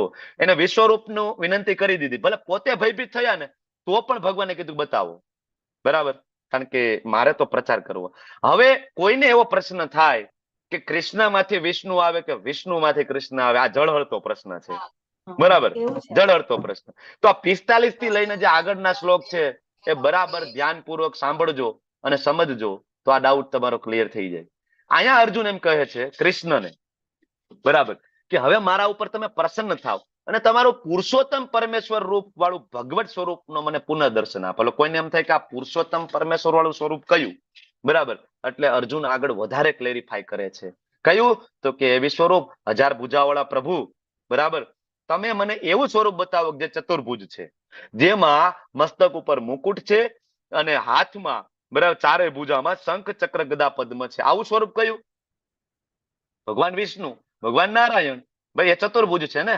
હવે કૃષ્ણ જો વિષ્ણુ હોય તો બતાવી શકે, નહીતર ક્યાંથી બતાવી શકે, બરાબર. કૃષ્ણ છે એ જ વિષ્ણુ છે એટલે બતાવી શકે છે ને, નહીતર ક્યાંથી બતાવી શકે, બરાબર. એટલે અહીંયા અર્જુન કે છે નહીં, તમારું એ સ્વરૂપનું મારે દર્શન કરવું છે. ત્યારે ભગવાન કે છે કુરુવીર શ્રેષ્ઠ, તારાથી પૂર્વે મારા વિશ્વરૂપને કોઈએ કદી નથી જોયું. મેં તમને પેલા કીધું કે વિશ્વરૂપ માત્ર કૃષ્ણ જ બતાવ્યું છે. અહીં કૃષ્ણ કે છે 48ના શ્લોકમાં કે આ વિશ્વરૂપ કોઈને બતાવ્યું નથી, કારણ કે ભૌતિક જગતમાં મારા રૂપનું દર્શન વેદોના અધ્યયનથી નહીં. આગળ ઘણી વખત ભગવાને કીધું, બરાબર, કે ભક્તો ભક્તિ યોગ શ્રેષ્ઠ છે. ફરીથી અહીંયા કહે છે કે વેદોના અધ્યયન કરવાથી, શુષ્ક જ્ઞાનથી કે જેમાં કૃષ્ણ નથી, તો એનાથી ભગવાનનું દર્શન નહીં થાય. યજ્ઞ કરવાથી કે જેમાં કૃષ્ણ નથી, કૃષ્ણની પ્રસન્નતા નથી, તો કૃષ્ણના દર્શન નહીં થાય. દાન તમે ગમે એટલું કરી લો, બરાબર, દાનથી કે સત્કર્મ કરવાથી, તમે સત્કર્મ કરી લો, બરાબર, પણ ભગવાનનું દર્શન એનાથી થશે નહીં. કઠોર તપ કરવાથી થશે, તો કઠોર તપ તો હિરણ્યકશિપુએ 2 અંગૂઠા ઉપર કર્યું હતું હિમાલયમાં, તો પણ એને કૃષ્ણના દર્શન નથી થયા. તો કઠોર તપથી પણ નહીં, તો શેનાથી થશે એ આગળ કહેશે ભગવાન. શું કરવાથી ભગવાનનું દર્શન થાય આગળ આવશે. તો હવે અર્જુને વિશ્વરૂપ દર્શન બંધ કરવાનું કહ્યું અને ચતુર્ભુજ નારાયણ સ્વરૂપ જોવાની વિનંતી કરી છે. બરાબર. ત્યારે ભગવાન કહે છે કે અર્જુન, તું મારા ભયાનક રૂપને જોઈને વ્યથિત થયો છે, મૂંઝાઈ ગયો છે? એક કામ કર, આને બંધ કરો. મારા ભક્ત મૂંઝાઈ ગયો હોય તો હવે બતાવવાનું તો ઘણું હતું, પણ હવે આટલે આપણે રાખીએ. હજી બાકી ઘણું બધું છે વિશ્વરૂપમાં દેખાડવા માટેનું, વર્ણન કરવા માટેનું, પણ ચાલ તું મૂંઝાઈ ગયો છે ને, બંધ કરીએ. બરાબર. તો ભગવાન એના ભક્તની પ્રસન્નતા જોવે છે. ચાલો સમાપ્ત કરો. હે મારા ભક્ત, બધા વ્યથાઓમાંથી મુક્ત થા.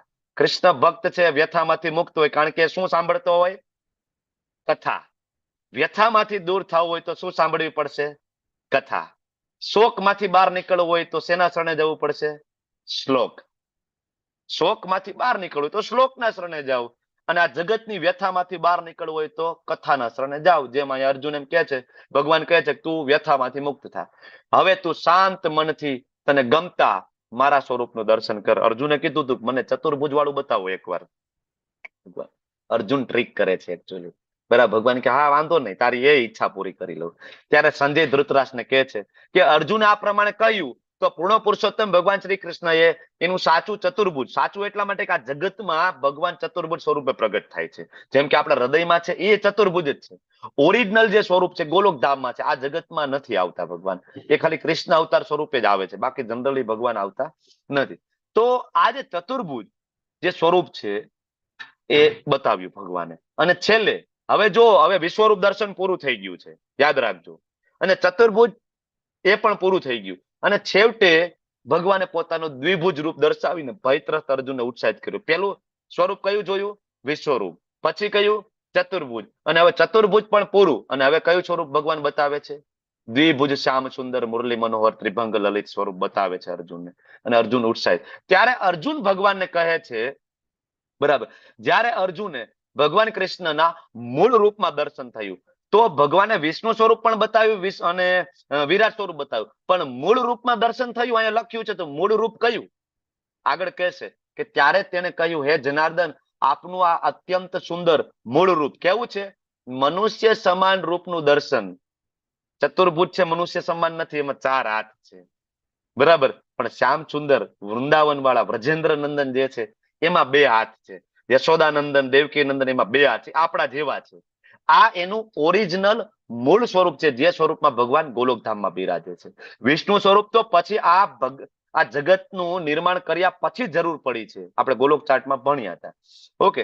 તો મૂળ સ્વરૂપનું દર્શન કરીને હવે હું સ્વસ્થ ચિત્ત વાળો થયો છું. મારી મૂળ પ્રકૃતિને મેં પુનઃ પ્રાપ્ત કરી. તમારે પણ જો આ મૂળ ઓરિજિનલ સ્વરૂપ જોવું હોય, તમારે સ્વસ્થ ચિત્ત વાળું થવું હોય, તમારે તમારી મૂળ પ્રકૃતિને પુનઃ પ્રાપ્ત કરવી હોય, તો રોજ સવારમાં 4:30 વાગ્યે ભગવાન જેમ અર્જુનને દર્શન આપ્યું છે એમ આપણને બધાને દર્શન આપે છે, મંગલા દર્શન આપે છે. એ જ સેમ સ્વરૂપ, કોઈ તફાવત નહીં. દ્વિભુજ શ્યામ સુંદર મુરલી મનોહર સ્વરૂપ. અને એમાં અર્જુનને તો ખાલી કૃષ્ણના જ દર્શન થાય, આપણને તો શ્રીમતી રાધારાણી બાજુમાં ઉભા છે, માં બાજુમાં ઉભા છે. કઈક નાની એવી ભૂલ થાય તો માં એમ કે છે ના ના ના રેવા દેજો, મારો દીકરો છે. એમાં પિતા ક્યારેક ક્રોધ કરી શકે, પણ માનું હૃદય કેવું હોય? એકદમ કોમળ. તો આપણે તો એટલા ભાગ્યશાળી છીએ, પણ મંગલામાં આવવું તો પડે ને. સવારે 4:30 વાગ્યે લિંક મોકલે છે આજ તમને બધાને. કાલથી આવો, સાથે મળીને મંગલા આરતી કરશું. પૂર્ણ પુરુષોત્તમ પરમેશ્વરે અર્જુનને કહ્યું, અર્જુન, તું મારા રૂપનું જે દર્શન અત્યારે કરી રહ્યો છે ને, આ દર્શન અતિ દુર્લભ છે. કયું દર્શન દુર્લભ છે? વિશ્વરૂપ પૂરું થઈ ગયું છે, ચતુર્ભુજ પણ પૂરું થઈ ગયું. કયું? દ્વિભુજ શ્યામ સુંદર. આનું દર્શન દુર્લભ છે. અને આ દર્શન તો અર્જુન દેવો પણ આ રૂપના દર્શન કરવા માટે અવસર શોધે છે. પદ્મ પુરાણ ખોલો, પાતાલ ખંડ ખોલો, એમાં શિવજી જયારે કૈલાસ પર્વત ઉપર બેઠા બેઠા તપશ્ચર્યા કરે છે, ભગવાન વિષ્ણુ અને લક્ષ્મીજી જયારે પ્રગટ થાય છે, ત્યારે શિવજી એમ કે છે કે ભગવાન આ ચતુર્ભુજ નહીં, મારે દ્વિભુજ સ્વરૂપનું દર્શન મારે તમારે કરવું છે. હે કૃષ્ણ, દ્વિભુજ. બરાબર. શિવજી પોતે પ્રાર્થના કરે છે. ત્યારે ભગવાન વિષ્ણુ એમ કહે છે તો પછી યમુના તટે આવો વૃંદાવનમાં.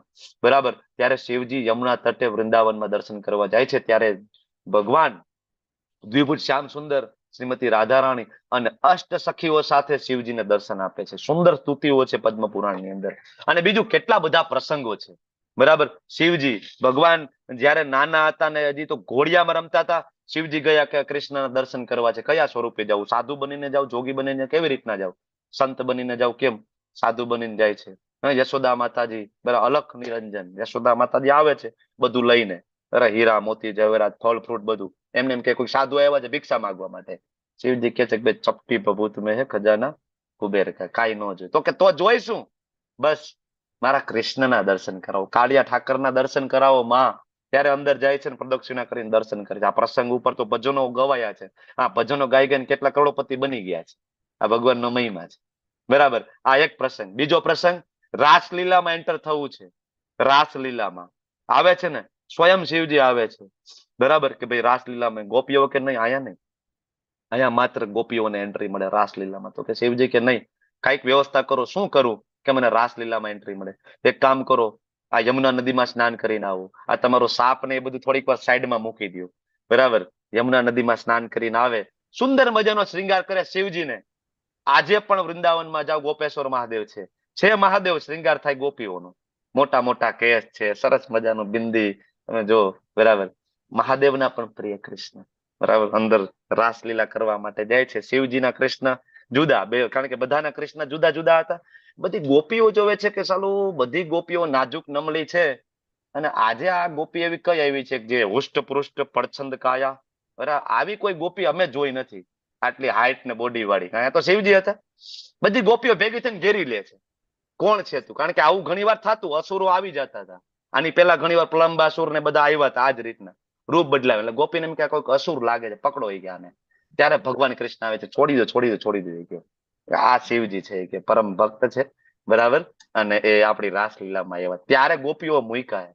બરાબર. એ જ બીજી ગોપીઓ ભૂલી જાય છે કે આ કોણ છે, વિસરી જાય છે. તો આ સ્વયં લક્ષ્મી સ્વરૂપા, સ્વયં લક્ષ્મી દેવી પણ વૈકુંઠમાંથી ઉતરીને રાસલીલામાં એન્ટ્રી માંગે છે, નથી મળતી. આજે પણ વૃંદાવનના શ્રીવનમાં લક્ષ્મીજી છે એ તપશ્ચર્યા કરી રહ્યા છે. સ્વયં નારદજી આવે છે, મને રાસલીલામાં એન્ટ્રી આપો. આજે પણ તમે વૃંદાવન જાઓ, નંદગ્રામની બહાર આશેશ્વર મહાદેવ છે. બરાબર. એક વખત ભગવાન નાના હતા, પહેલી વખત તો દર્શન કર્યા, બીજી વખત શિવજી જાય છે કે કૃષ્ણના દર્શન કરવા છે. તો આ વખતે સ્વરૂપ બદલાવતા ભૂલી ગયા, એ પોતાના ઓરિજિનલ અઘોરી વેશમાં જતા રહ્યા. અને માતા યશોદા પાસે જાય છે કે યશોદા માતા જ ડરી જાય છે. બરાબર. તો કૃષ્ણના દર્શનની તો વાત જ પૂરી થઈ ગઈ કે આને કૃષ્ણ દર્શન ના કરે, કૃષ્ણ મારો ડરી જાય તો, મારો લાલો બી જાય તો, એને તાવ આવી જાય તો દર્શન કરાવતા નથી. શિવજી ખૂબ દુઃખી થાય છે. અને એ શિવજી ત્યાં નંદગ્રામની બહાર જઈને વૃક્ષની નીચે બેસે છે અને વિચારે છે કે આજે કૃષ્ણના દર્શન ના થયા, આજે પ્રભુના દર્શન ના થયા. અને જ્યારે કૃષ્ણ આ સાંભળે છે ત્યારે કૃષ્ણને તાવ આવે છે. કૃષ્ણને તાવ આવે છે. ગામ લોકો બધા આવે છે, શું થયું, લાલાને તાવ આવી ગયો? તો કે કોઈક બાવા સાધુને બોલાવો ને માથે હાથ મૂકે ને તાવ ઉતરી જશે. હવે તો માં તો એના છોકરાને સારું કરવા માટે શું ના કરે, કાળું ટપકું કરતા હતા, આપણને બધાને યાદ છે ને, નજર ના લાગી જાય. આ માં જ છે યશોદા. બરાબર. બોલાવે છે કે સાધુને બોલાવો, ક્યાં છે, કોઈ છે? કે હા બેઠા છે કે ઓલા ઝાડવા નીચે. કોણ હતા? શિવજી. જેવા શિવજી આવ્યા અને જેવા કૃષ્ણનું દર્શન થયું, ભક્ત અને ભગવાનના જેવા નજર મળી, આ બાજુ કૃષ્ણને તાવ ઉતરી ગયો, આ બાજુ શિવજી પ્રસન્ન થઈ ગયા છે. આજે પણ શિવજી ત્યાં છે નંદગ્રામમાં, આશેશ્વર મહાદેવ. જેવી રીતે શિવજીની ઈચ્છા પૂરી થઈ કૃષ્ણ દર્શન કરવાની, એવી રીતના આશેશ્વર મહાદેવ બધીની આસ્થાનું સ્થાન બની અને બધાની આસ ઈચ્છાઓ પૂરી કરે છે આશેશ્વર મહાદેવ. કેટલા બધા તમે જો, વૃંદાવન આખું ભરેલું છે મહાદેવના મંદિરોથી આજુબાજુમાં. ગોપેશ્વર મહાદેવ, ચકલેશ્વર મહાદેવ, આશેશ્વર મહાદેવ, કામેશ્વર મહાદેવ, બધાની પાછળ લીલાઓ છે કૃષ્ણ સાથે જોડાયેલી. બરાબર. તો દેવતાઓ તો ઠીક છે, ઇન્દ્રની તો વાત નથી કરતો, સ્વર્ગના દેવતાઓની વાત નથી, આ તો દેવોના દેવ મહાદેવ સ્વયં. બરાબર. એ પણ ભગવાન કૃષ્ણને આટલો પ્રેમ કરે છે. ત્યારે ભગવાન કહે છે કોણ કૃષ્ણને જાણી શકે? હે અર્જુન, ભક્ત્યાત્વ અનન્યા શક્ય, માત્ર અનન્ય, આગળ કીધું ને, વેદો દ્વારા નહીં, યજ્ઞ દ્વારા નહીં, દાન દ્વારા નહીં, સકર્મ દ્વારા નહીં, સકામ કર્મ દ્વારા નહીં. શેનાથી? ભક્ત્યાત્વ અનન્યા શક્ય, માત્ર અનન્ય ભક્તિ દ્વારા મને મારા મૂળ રૂપમાં જાણી શકાય. અને જેવી રીતના હું તારી સામે ઉભો છું ને અર્જુન, એવી રીતના હું બધાને પ્રત્યક્ષ દર્શન આપી શકું છું, મારા દર્શન કરી શકાય છે. કર્યા છે સંત તુકારામ, નરસિંહ મહેતા, શ્રીલા પ્રભુપાદજી, આપણા ગોસ્વામી, આપણા આચાર્યગણ, બધાએ ઓરિજિનલ સ્વરૂપમાં દર્શન કર્યા છે. બરાબર. કેવળ આ જ રીતે આજે પણ વૃંદાવનમાં કેટલા સંતો કરી રહ્યા છે, આજની તારીખમાં કરી રહ્યા છે. આ બધી ગુપ્ત વાતો છે, આ કઈ પ્રચાર કરવાની વાતો નથી. થોડા ઘણા પ્રસંગ આપણે લઈ શકીએ જેથી આપણે વિશ્વાસ બેસે. બાકી જેને ખરેખર આનો અનુભવ થતો હોય એ કઈ છડે ચોક બધાને કેવા ના આવતા હોય કે આજે કૃષ્ણ આવ્યા તને મેં વાતો કરી, ચર્ચા થઈ. નહીં, એ ભક્તિનું એક અલગ લેવલનું સ્ટેજ છે. તો આ જ રીતે તું મારા વિશેના જ્ઞાનના રહસ્યોને પામી શકીશ. અને છેલ્લે ભગવાન કે છે પ્રિય અર્જુન, સકામ કર્મ નહીં, બરાબર, માનસિક તર્ક વિતર્કો નહીં. મેં અહીંયા આમ સાંભળ્યું છે, મને તો બધું આવડે છે, વેદોમાં આ લખેલો છે, ઓલું આ લખેલો છે, તે લખેલો છે. આ તર્ક વિતર્કોથી નહીં, સકામ કર્મ, પુણ્ય કર્મ, દાન કર્મથી નહીં. શુદ્ધ ભક્તિ જો હોય તમારા હૃદયમાં, અને જે મારા માટે જ કામ કરે છે, બરાબર, મત પર, કૃષ્ણ માટે મત કર્મ, અને મને જ જીવનનું જે ધ્યેય માને છે ને, પરમ ધ્યેય કોણ? તો કે કૃષ્ણ. અને બધા જ જીવ માત્ર પ્રતિ જેનો મૈત્રી ભાવ છે, આ મને પામે છે. બરાબર. કોણ ભગવાનને પામે છે? બાજુમાં અજામિલ છે, ભગવાનને પામ્યા હતા ને, કથા આપણે લીધી હતી. વાંછા કલ્પતરુભ્યશ્ચ કૃપા સિંધુભ્ય એવ ચ પતિતાનામ પાવનેભ્યો વૈષ્ણવેભ્યો નમો નમઃ. અનંત કોટી વૈષ્ણવ વૃંદ કી જય. શિલા પ્રભુપાદ કી જય. શિલા ગુરુદેવ મહારાજ કી જય. ગ્રંથરાજ શ્રીમદ ભાગવતમ ભગવદ ગીતા ચૈતન્ય ચરિતામૃત શ્રી રામાયણ જી કી જય. હરે કૃષ્ણ કૃષ્ણ કૃષ્ણ હરે હરે, હરે રામ રામ રામ હરે હરે. Thank you.